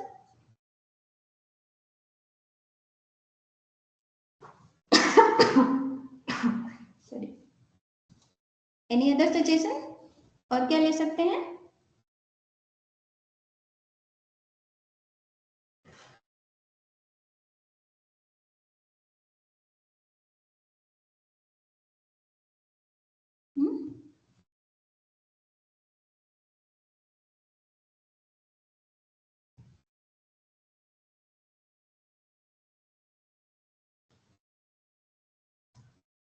नहीं, चलिए हमें बताते हैं। जब हम लोगों के पास more than one solution exist करने लगते हैं ना, in that case we find our best solution by minimum number.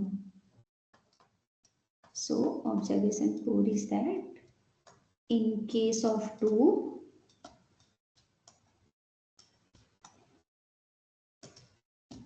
we go with minimum norm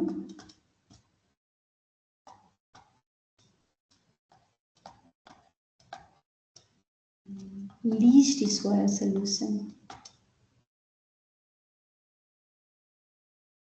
तो हम लोग वो वाला, जब हमारे पास मोर देन वन सोल्यूशन आ जाएगा ना, लीस्ट स्क्वायर सोल्यूशन, तो हम लोग वो वाला k का वैल्यू चूज करेंगे जो इस वेक्टर के नॉर्म को मिनिमाइज करे।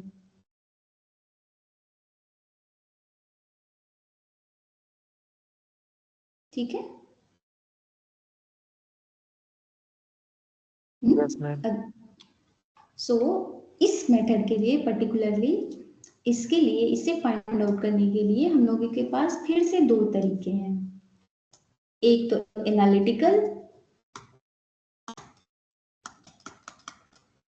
और दूसरा मेथड इसी के लिए आता है SVD.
Hello. Am I audible? Yes ma'am, you are audible. Screen freezed हो गया था मैम कुछ देर पहले। एक्चुअली मेरा नेटवर्क ही चला गया, तो फिर ओके। मोबाइल से कनेक्ट करना पड़ रहा है।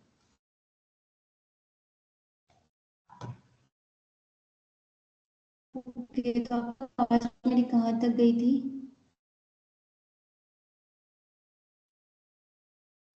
आप एसवीडी बता रहे थे मैम।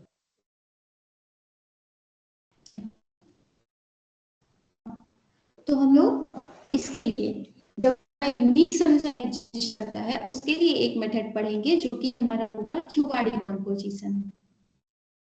और जब इनफाइनाइटली मेनी वाले के लिए, जब हमारे पास मैम मोर आवाज देन तो वन सुन मैम आपकी आवाज रजिस्टर, क्लियर नहीं आ रही है। Excuse me ma'am. हाँ, एक मैम आपकी मिनट। आवाज क्लियर नहीं आ रही है।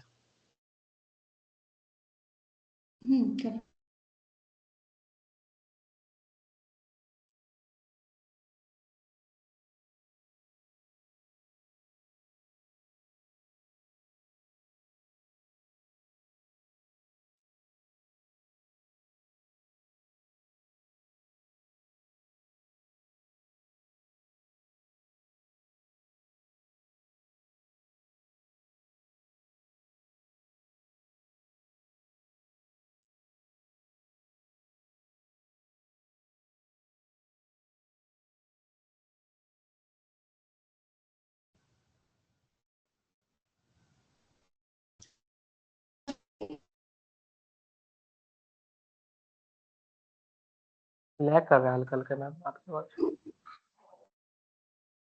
एक्चुअली मोबाइल डेटा से चल रहा है ना, तो उतना स्ट्रॉन्ग नेटवर्क नहीं आ पाएगा। यस कोई मैम, इसी बात कारण। नहीं, ठीक है, हम लोग ट्राई करते हैं। ओके, सो हम लोग कहाँ थे, यहाँ पे, कि जब यूनिक सोल्यूशन एग्जिस्ट करेगा तो हम लोगों ने अभी तक क्या पढ़ा, एक तो हम लोगों ने अपना एनालिटिकल मेथड या नॉर्मल मेथड पढ़ा जिसमें हम लोगों को सोल्यूशन मिलता है। दूसरा, इस नॉर्मल मेथड से हम लोगों ने क्या क्या ऑब्जर्वेशंस किए कि लीस्ट स्क्वायर सोल्यूशन यूनिक हो भी सकता है, नहीं भी हो सकता है। ठीक है, तो जब यूनिक होगा उस केस के लिए हम लोग एक और मेथड पढ़ेंगे जिसे हम लोग क्यूआरडी कंपोजिशन कहते हैं। और जब यूनिक नहीं होगा उसके लिए दो मेथड्स हैं हमारे पास, एक तो फिर से एनालिटिकल, दूसरा एसवीडी। एसवीडी हम लोग थोड़ा बाद में पढ़ेंगे, अभी हम लोग ये वाला देखेंगे, एनालिटिकल मेथड। सी, यहाँ इस टर्म से ही क्लियर हो जा रहा है कि हम किसे कंसीडर करने जा रहे हैं, minimum norm least square solution, है ना। जब minimum norm least square solution है तो इस वेक्टर का नॉर्म क्या होगा, x cap, y cap, z cap का। अगर हम इसे एक्स कैप कहें,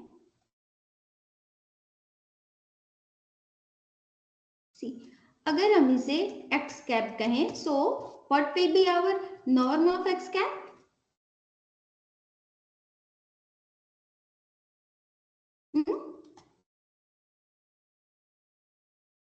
norm of x cap will be इसके कंपोनेंट्स का स्क्वायर रूट ना, v1 square plus v2 square plus vn square था ना। फिर से मेरी आवाज चली गई क्या? No ma'am. Okay. So what will be norm of this? 1 minus k का whole square plus 2 square plus k square. ठीक है? Okay. So here what we will obtain? अब इसे हमें मिनिमाइज करना है, इसकी मिनिमा फाइंड आउट करना है। तो ये पूरा फंक्शन किसका है? k का, है ना, k का फंक्शन है ना। अगर आप लोग कहें तो हम इसे सॉल्व कर लेते हैं, थोड़ा सा आ जाएगा ये हमारा 1 minus 2k plus k square plus 4 plus k square. So this will be equal to square root of 415 2k square minus 2k plus 5. k की अब हमें ऐसी वैल्यू फाइंड आउट करनी है जो इसे मिनिमाइज करती हो। So this means what I have to do? We have to find minimum of f of k for k in R.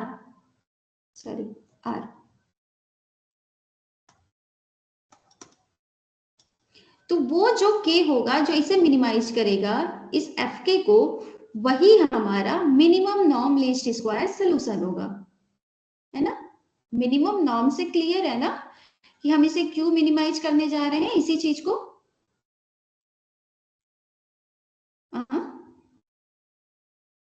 Please answer. Yes ma'am. Right, so इसकी minimum आप लोग find out करके बताएंगे हमें, कैसे कैसे फाइंड आउट करते हैं आप लोग बताइए, हम स्टेप्स करें। f ऑफ k है हमारा, सी एफ ऑफ के है हमारा 2k² माइनस 2k प्लस 5 का स्क्वायर रूट। कैसे फंक्शन की मिनिमा फाइंड आउट करते हैं? डिफरेंशिएट करके 0 की इक्वेट करना। राइट, तो df by dk, df by dk निकालते हैं, क्या आएगा इस फंक्शन का differentiation? 1/2 square root of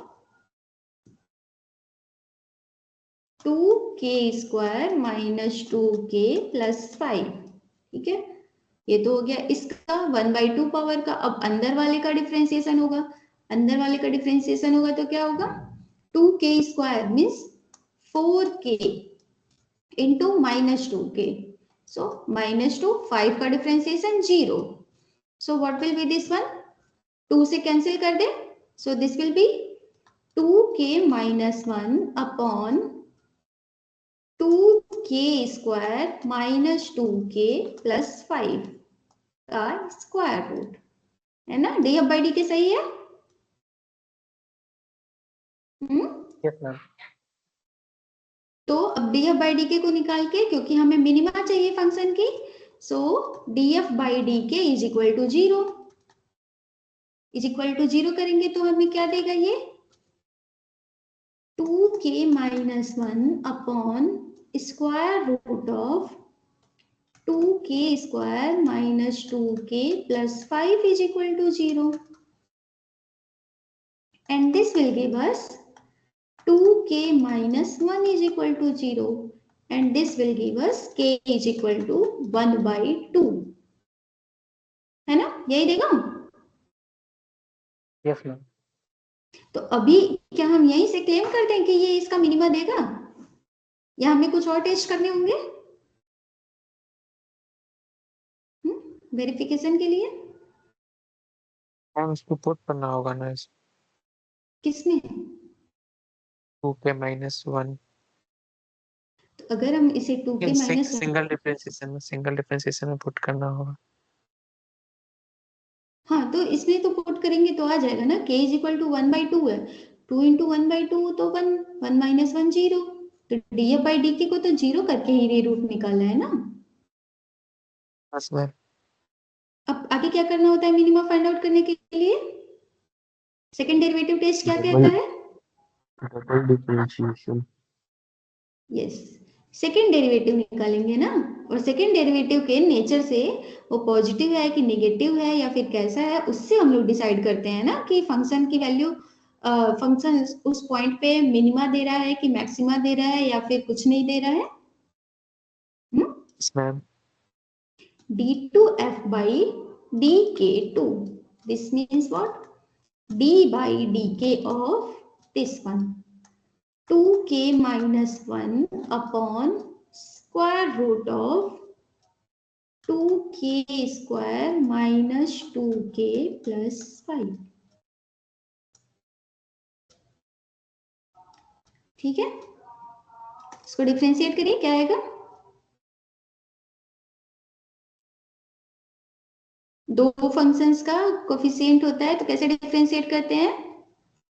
d by dx of f by g is equal to, याद है? यस मैम, नीचे का स्क्वायर लेते हैं एज अ डिनोमिनेटर, एक को डिफरेंशिएट करते हैं, दूसरे को छोड़ते हैं, फिर माइनस दूसरे वाले को डिफरेंशिएट करते हैं, पहले वाले को एज इट इज। यहाँ पे क्या लिखे? f की g, जी ma'am. g into F dash minus f into G dash, है ना? Denominator into differentiation of numerator minus numerator into differentiation of denominator divided by denominator का स्क्वायर। करें इसी से, लेट अस डू दैट। देखते हैं क्या आता है। सो यहीं पे लिखते हैं,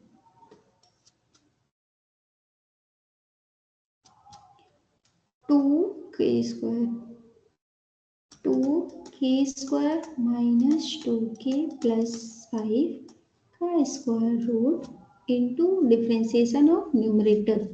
न्यूमरेटर का डिफ्रेंसिएशन करेंगे 2k का 2 माइनस 1 का 0 minus numerator as it is 2k minus 1 differentiation of denominator. Denominator का डिफ्रेंसिएशन क्या होगा,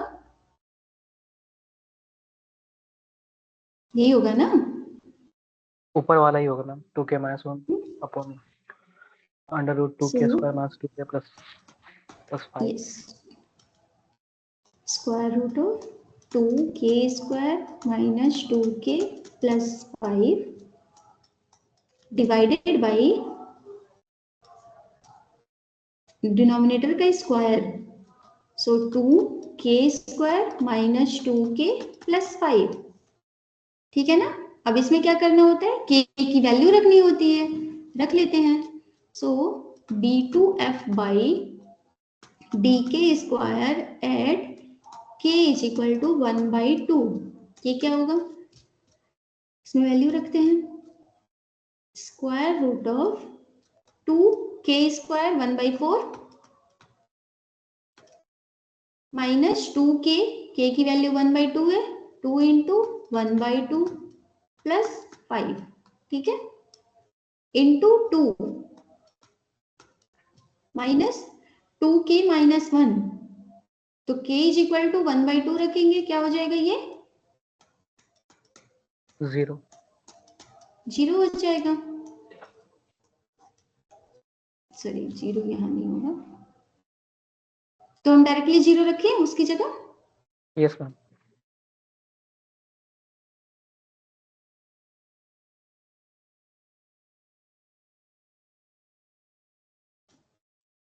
zero upon 2 into 1/4 minus 2 into 1/2 plus 5, ये क्या हो जाएगा, 2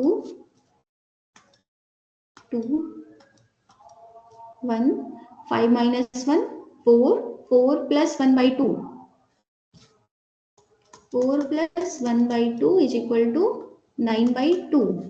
सो 2 इंटू 3/√2 है ना, यस मैम। नहीं ओके, ये क्या देगा, अच्छा ये तो ऊपर वाले को ही सॉल्व किया, ये फिर से वही दे देगा 1/2 माइनस 1 प्लस 5। गलत किया है क्या,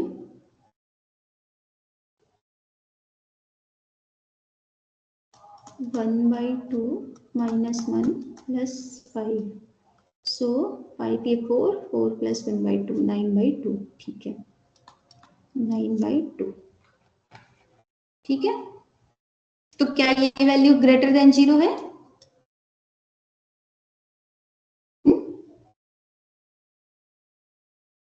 है ना, पॉजिटिव, यस मैम पॉजिटिव है ये। पॉजिटिव है, सेकेंड डेरिवेटिव 0, फर्स्ट डेरिवेटिव 0 है k इज इक्वल टू 1/2 पे, सेकेंड डेरिवेटिव स्ट्रिक्टली पॉजिटिव है, तो हमारा फंक्शन इस k इज इक्वल टू 1/2 पे क्या अटेंड करेगा, मैक्सिमा की minima, minima ma'am.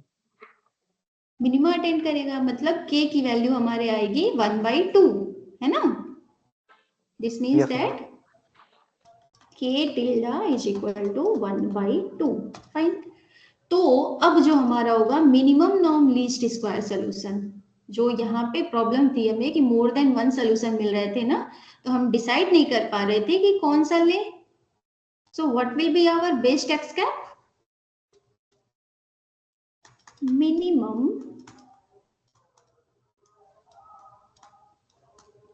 Norm LSS is 1 minus 1/2 1/2 2 and k 1/2.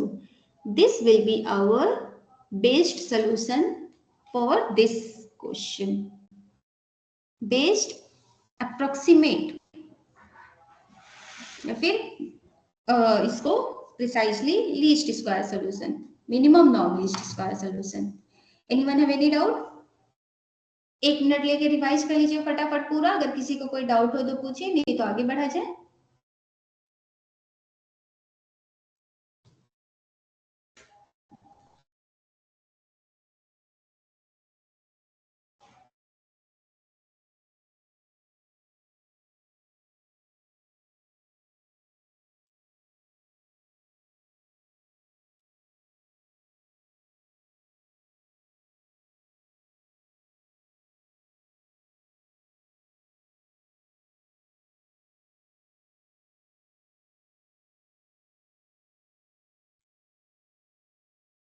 Ma'am कोई डाउट नहीं है, आप कंटिन्यू कर सकते हैं। No doubt.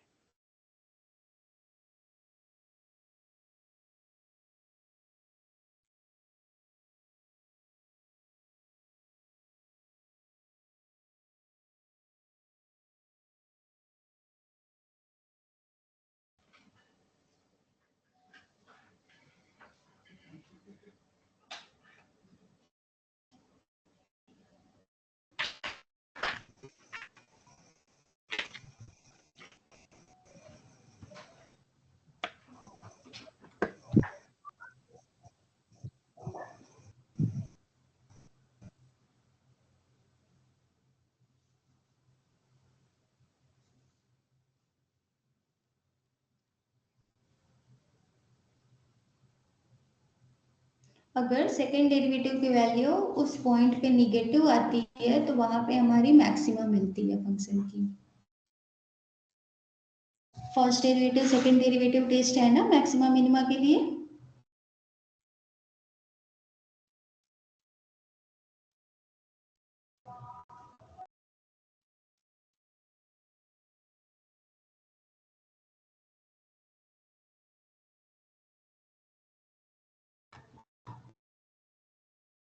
कोई क्वेरी?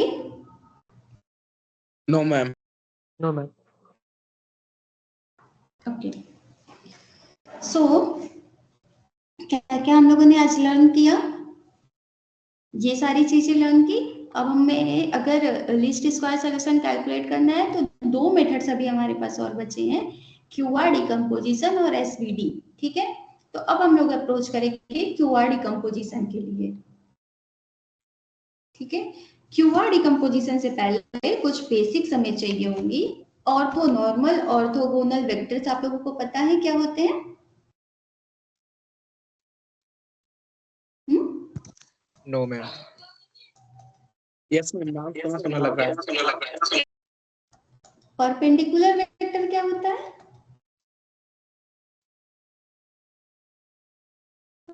परपेंडिकुलर वेक्टर पता है? कोई दो वेक्टर्स एक दूसरे के परपेंडिकुलर कब होते हैं? जब उसका dot dot B is equal to 0 90 degree.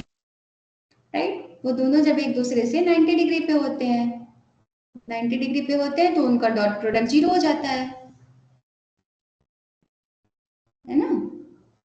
Scalar product और वेक्टर प्रोडक्ट बोलते हैं ना उसको, ए डॉट बी को, और एक Scalar cross product। Vector product.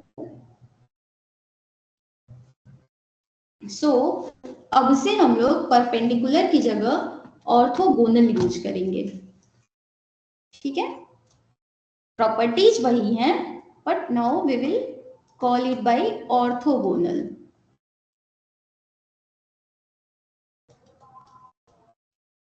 Orthogonal vectors. So let me define first. Two vectors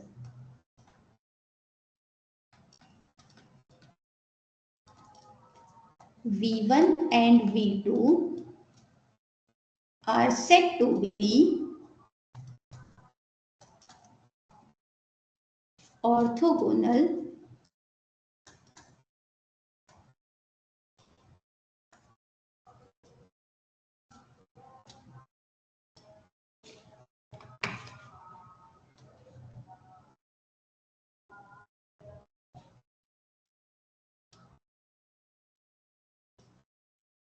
are perpendicular बस हम आप लोगों के उसके लिए लिख रहे हैं, हम लोग अब से ऑर्थोगोनल ही बोलेंगे। If product of dot product of v1 v2 0 है ना।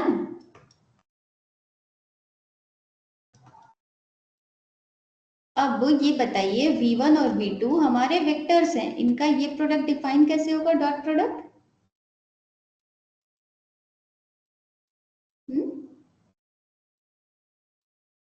अपने इनर प्रोडक्ट से। वो डॉट प्रोडक्ट और कुछ नहीं, हमारा v1 ट्रांसपोज v2 होगा। ओके, सो जो डॉट प्रोडक्ट हम करते हैं वो और कुछ नहीं रहता है, हमारा v1 transpose v2 is equal to 0।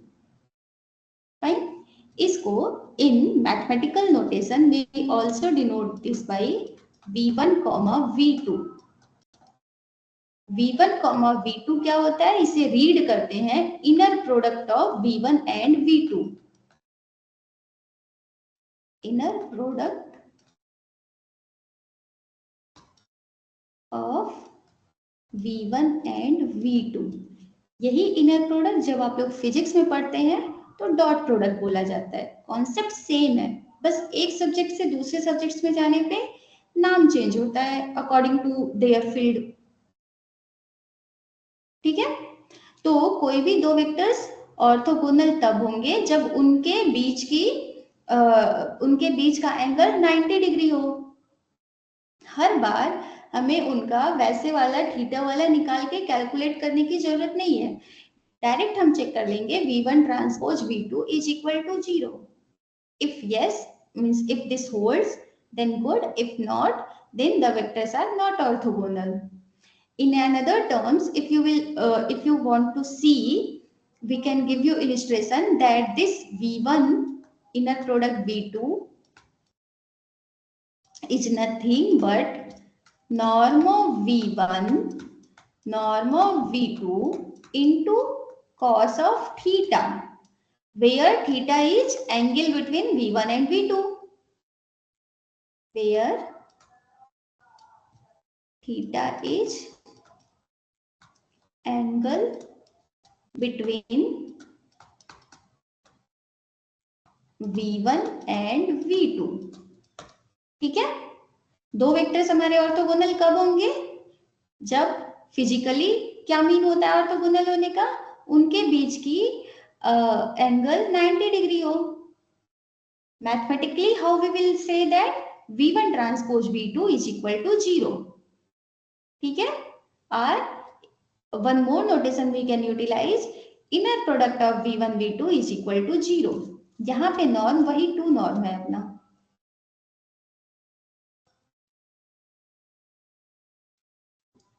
ठीक है, डेफिनेशन क्लियर है? Yes ma'am. राइट, अब इस पे एक दो पहले एग्जांपल देखते हैं फिर ज्यादा क्लियर हो जाएगा। फॉर एग्जांपल R2 की हम लोगों ने बेसिस पढ़ी थी ना। R2 को जनरेट करने के लिए हमारे पास कितने वेक्टर्स एनफ थे, 1 0 0 1। इसकी बेसिस थी ये एक, है ना। इन दोनों वेक्टर्स के लिए अगर हम xy कोऑर्डिनेट से, जो कार्टेशियन कोऑर्डिनेट होता है, उससे रिलेट करें तो ये क्या था, x एक्सिस, ये क्या है y एक्सिस, है ना, है ना। Yes ma'am. राइट, ये x एक्सिस, ये y एक्सिस, यहाँ इनके बीच का एंगल कितना होता है, 90। अब यहाँ चेक करिए v1 ट्रांसपोज v2 क्या है,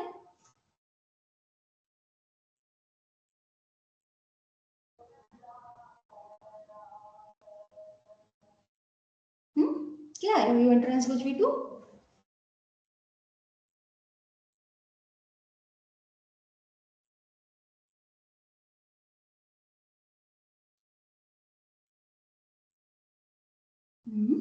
इसे v1 मानिए, इसे v2 मानिए। v1 ट्रांसपोज v2 क्या आएगा, 0 1 0 into 0 1, 1 into 0 plus 0 into 1 is equal to 0 plus 0 is equal to 0. So these two vectors are orthogonal. Other than this क्या हो सकता है, इसके अलावा कोई बताइए जो वेक्टर्स ऑर्थोगोनल दिखे आपको। v1 is equal to take 1 minus 1 and v2 is equal to take 1 1। अब बताइए v1 ट्रांसपोज v2 क्या होगा।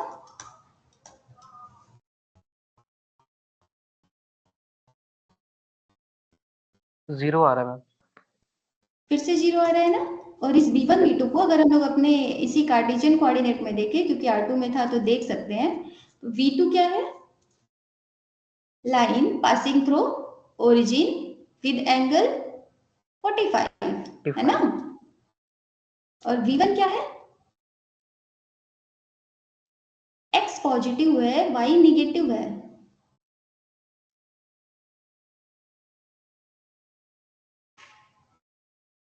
इसका डायरेक्शन कहाँ आएगा, फोर्थ क्वाड्रेंट में। सेकेंड और फोर्थ दोनों में आएगा ना। यस लाइन है ना ये, line passing through origin with 135 degree है ना। ये 45 और ये प्लस 90 और ये 45 पे था, तो इनके और इनके बीच का क्या आएगा, ये हमारा v2 और ये है हमारा v1। ये भी दोनों क्योंकि एक दूसरे के परपेंडिकुलर थे इसीलिए ये चीज हुई v1 ट्रांसपोज v2। सो क्यों ये चीजें इन्वेंट क्यों की गई, अब इसको ध्यान से देखिए। ठीक है, अभी तक हम लोग बस R2 में कर रहे थे। Suppose we are going through R3, कोई वेक्टर का सेट लिया हमने, v1 इज इक्वल टू लिया 1 0 0। ठीक है,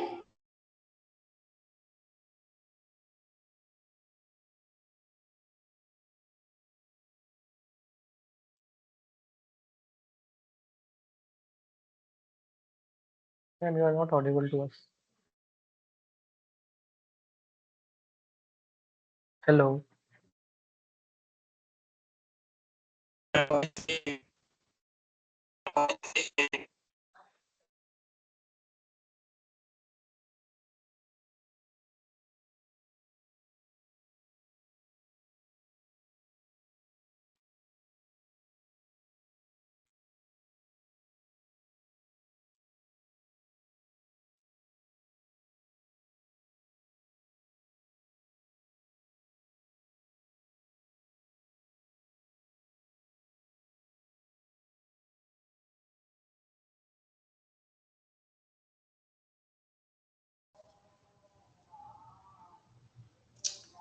मैम, आपकी आवाज चली गई थी 2 मिनट के लिए।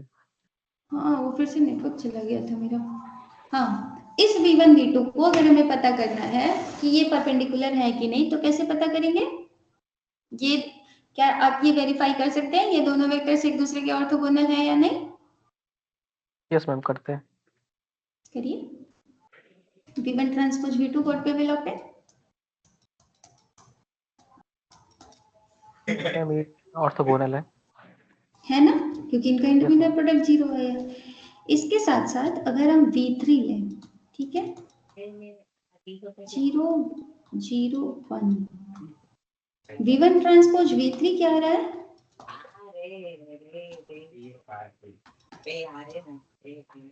मैम, ये ऑर्थोगोनल नहीं है। ये भी है ऑर्थोगोनल। और v2 के साथ v2 v3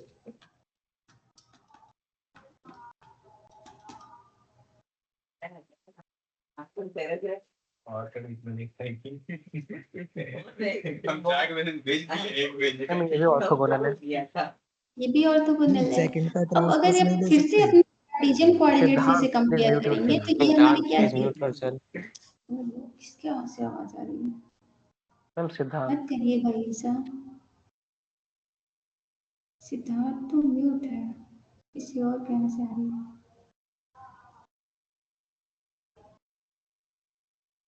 ओके, सो अगर हम अपने फिर से कार्टेशियन कोऑर्डिनेट से कंपेयर करें, ये क्या था हमारा x एक्सिस, ये क्या था y एक्सिस, ये क्या था z एक्सिस। स्टैंडर्ड कोऑर्डिनेट हमारे कार्टेशियन वाले। ठीक है, ये तो हमने बस इलिस्ट्रेशन के लिए आप लोगों को दिखाया कि ऐसी चीजें क्यों मिल रही हैं। फाइन, अब हम कुछ ऐसे नंबर्स दे रहे हैं, उसको आप लोग चेक करके हमें बताइए। 1 1 2, ठीक है। V2 है हमारा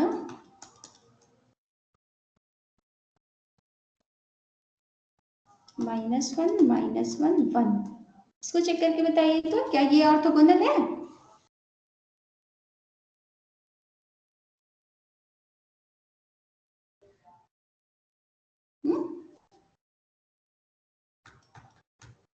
यस मैम। ये भी Yes, ma'am. ऑर्थोगोनल है, राइट। तो ये जरूरी नहीं है कि हमेशा हम एक्सिस के थ्रू ही जाएंगे कि एक्सिस ही केवल परपेंडिकुलर होते हैं। कोई भी दो वेक्टर्स परपेंडिकुलर हो सकते हैं provided they satisfy this criteria. तो इजी हो गया ना चेक करना कि कोई दो वेक्टर्स एक दूसरे के ऑर्थोगोनल है या नहीं, yes ma'am. right? Okay, so now after learning these orthogonal vectors we will learn orthogonal set.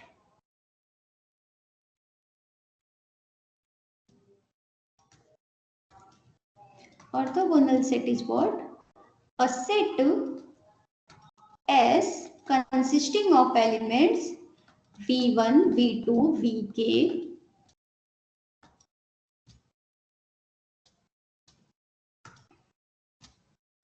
is said to be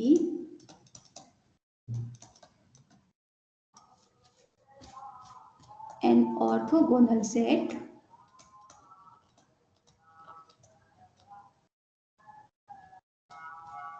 if each vector is orthogonal to other vector. Each vector vi is orthogonal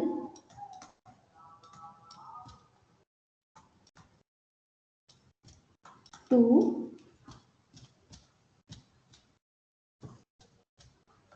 each vj। Her vi मतलब हर vector एक दूसरे के perpendicular हो। In mathematical terms how we can write this? That is vi transpose vj is equal to 0 for every I not equal to j, है ना? कह सकते हैं क्या? अगर इसमें से कोई भी दो डिफरेंट वेक्टर ले रहे हैं आप लोग तो वो एक दूसरे के परपेंडिकुलर हो। अगर हर वेक्टर के साथ इसमें ऐसा हो रहा है कि वो अपने अदर वेक्टर से परपेंडिकुलर ऑर्थोगोनल है, then we will call this set as a orthogonal set, right. तो जैसे यहाँ पे हमने ये तीन वेक्टर्स डिफाइन किए ना, अब इसे हम पूरे सेट में डिफाइन करते हैं और एक ही बार बोल देंगे, हमें बार बार नहीं बोलना पड़ेगा। फॉर एग्जाम्पल 1 0 0 0 1 0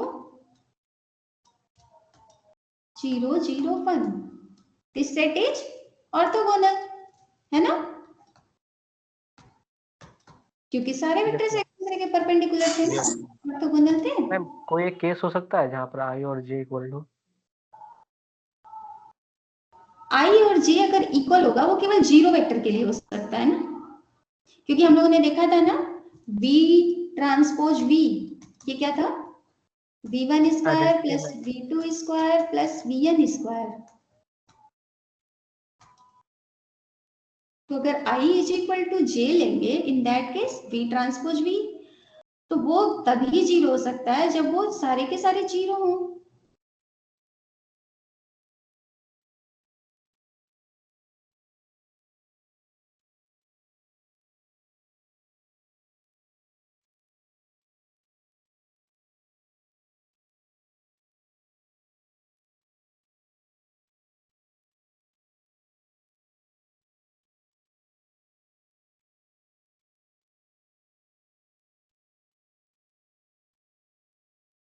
फिर से इसलिए क्या? ये नेटवर्क बहुत दिक्कत कर रहा है आज। हाँ, तो हम कहाँ थे? ऐसा केवल एक ही वेक्टर है जो अपने साथ साथ सबके परपेंडिकुलर है, वो है जीरो वेक्टर।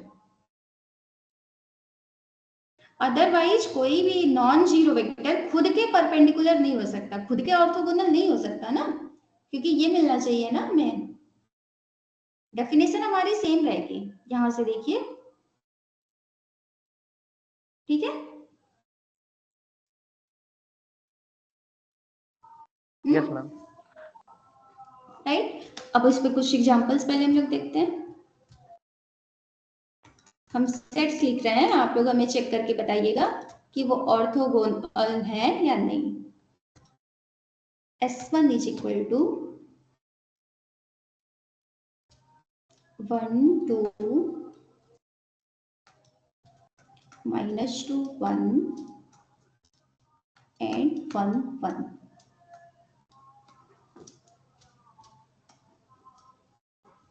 ठीक है, चेक करिए ये ऑर्थोगोनल है कि नहीं।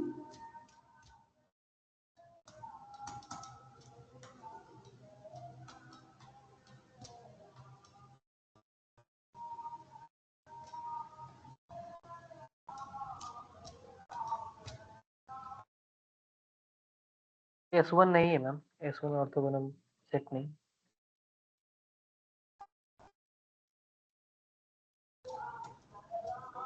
S1 ऑर्थोगोनल नहीं है ना, नहीं इसको मैम। चेक करिए।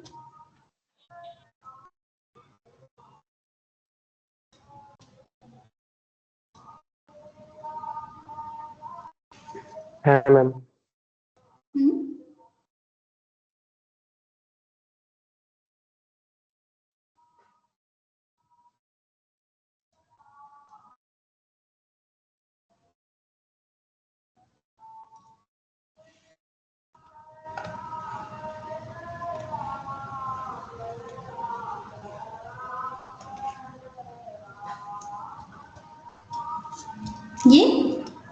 ये भी नहीं है मैम।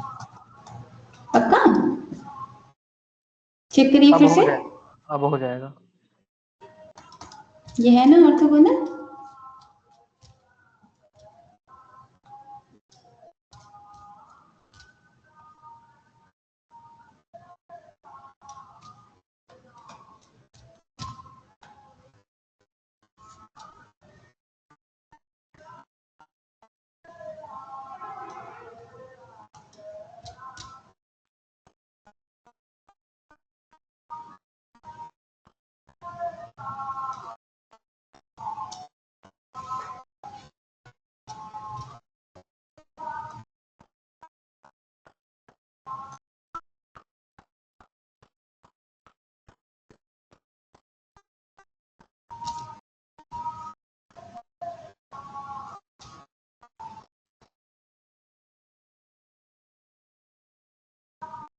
ये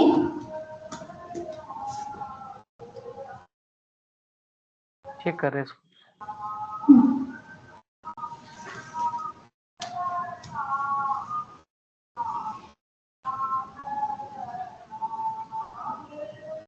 ये नहीं होगी मैम। ये नहीं होगा क्योंकि ये V1 V3 एक दूसरे के परपेंडिकुलर नहीं है ना। V1 ट्रांसपोज V3 is not equal to 0। Yes ma'am, यहाँ तक V1 V2 को परपेंडिकुलर भी नहीं है। V1 V2 है, V2 V3 है, पर V1 और V3 परपेंडिकुलर नहीं है ना एक दूसरे के। V2 ट्रांसपोज V3 भी तो 0 आएगा ना, -1 इंटू 0 +1 इंटू 0 +0 इंटू 1, है ना। ठीक है। Yes ma'am. सो अब इसके बाद आता है ऑर्थोगोनल के बाद ऑर्थोनॉर्मल। क्यों हम लोग ये बेसिस को ऐसे यूज करते हैं, ये सारी चीजें स्टैंडर्ड बेसिस, ये सब चीजें अब आप लोगों को विजुअलाइज होंगी। Now we will consider orthonormal vector.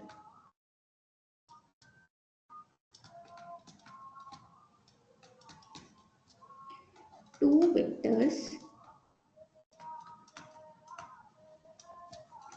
v1 and v2 are said to be ortho मतलब ही होता है 90 degree.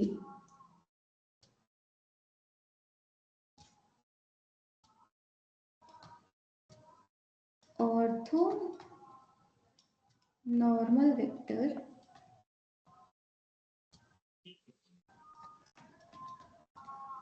if First thing is what? V1 and V2 are orthogonal.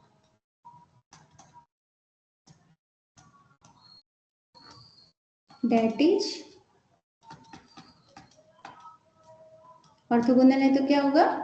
V1 transpose V2 is equal to 0. Second thing इसमें एक include होती है, norm of V1 is equal to 1 and norm of V2 is also equal to 1. अगर ये vectors orthogonal होने के साथ साथ यूनिट नॉर्म की हो जाएं तो हम इन्हें कहते हैं ऑर्थोनॉर्मल वेक्टर्स. ठीक है?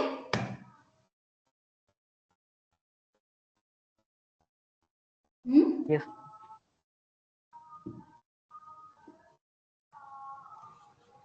और ऑर्थोनॉर्मल वेक्टर्स के साथ साथ जैसे हमने ऑर्थोगोनल सेट डिफाइन किया वैसे ही ऑर्थोनॉर्मल सेट्स भी डिफाइन होते हैं.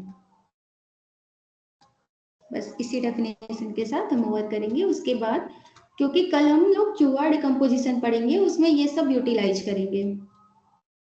Orthonormal set. ऑर्थोनॉर्मल सेट क्या होता है? S is equal to V1, V2 and so on Vk is said to be orthonormal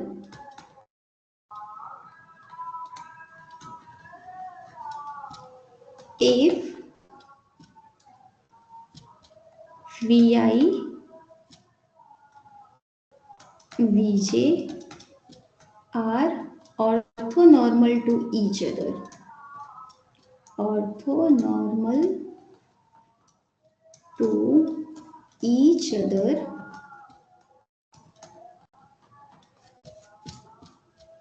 for every I not equal to j. That is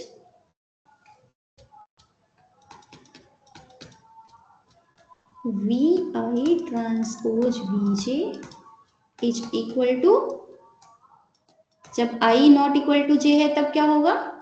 orthogonal होंगे ना. So Vi transpose Vj is equal to 0 for I not equal to j and Vi transpose Vi will be 1 for I is equal to j. यही लिखा है ना यहाँ पे. Norm हमारा क्या होता है? नॉर्म ऑफ V1 क्या डिफाइन होगा? ये सब नॉर्म टू नॉर्म ही है ना. हम लोग जितने भी पढ़ेंगे बस टू नॉर्म पे पढ़ेंगे. टू नॉर्म कैसे डिफाइन था इसका? V1 ट्रांसपोज V1, इसका स्क्वायर कर देते हैं, यहां से स्क्वायर रूट हटा देते हैं क्योंकि 1 का स्क्वायर करेंगे तो भी स्क्वायर ही आएगा. Right? Yes, ma'am. So please revise this concept and ask you have any query. Tomorrow we will again pick up from here and define our QR decomposition and we will see the method how to find the decomposition, also how to utilize that decomposition for finding least square solutions.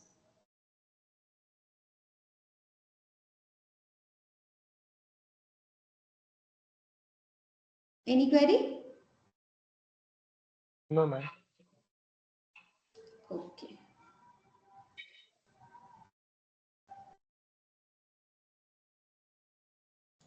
So आज हम लोगों ने काफी basic definition सीखी हैं तो उसे please revise कर लीजिएगा. ये सारी चीजें क्यूआर और एसवीडी में यूटिलाइज होने वाली हैं तो वहां पे जब हम लोग डायरेक्ट टर्मिनोलॉजी यूज करेंगे ना तो ऐसा ना हो कि आप लोग अवेयर नहीं है. इसीलिए सारी चीजें हम अलग से एक्स्ट्रा लेक्चर लेके बता दे रहे हैं पूरी क्लास डेडिकेट करके. ठीक है? Okay, ma'am. Thank you, ma'am. Okay. Thank you, everyone.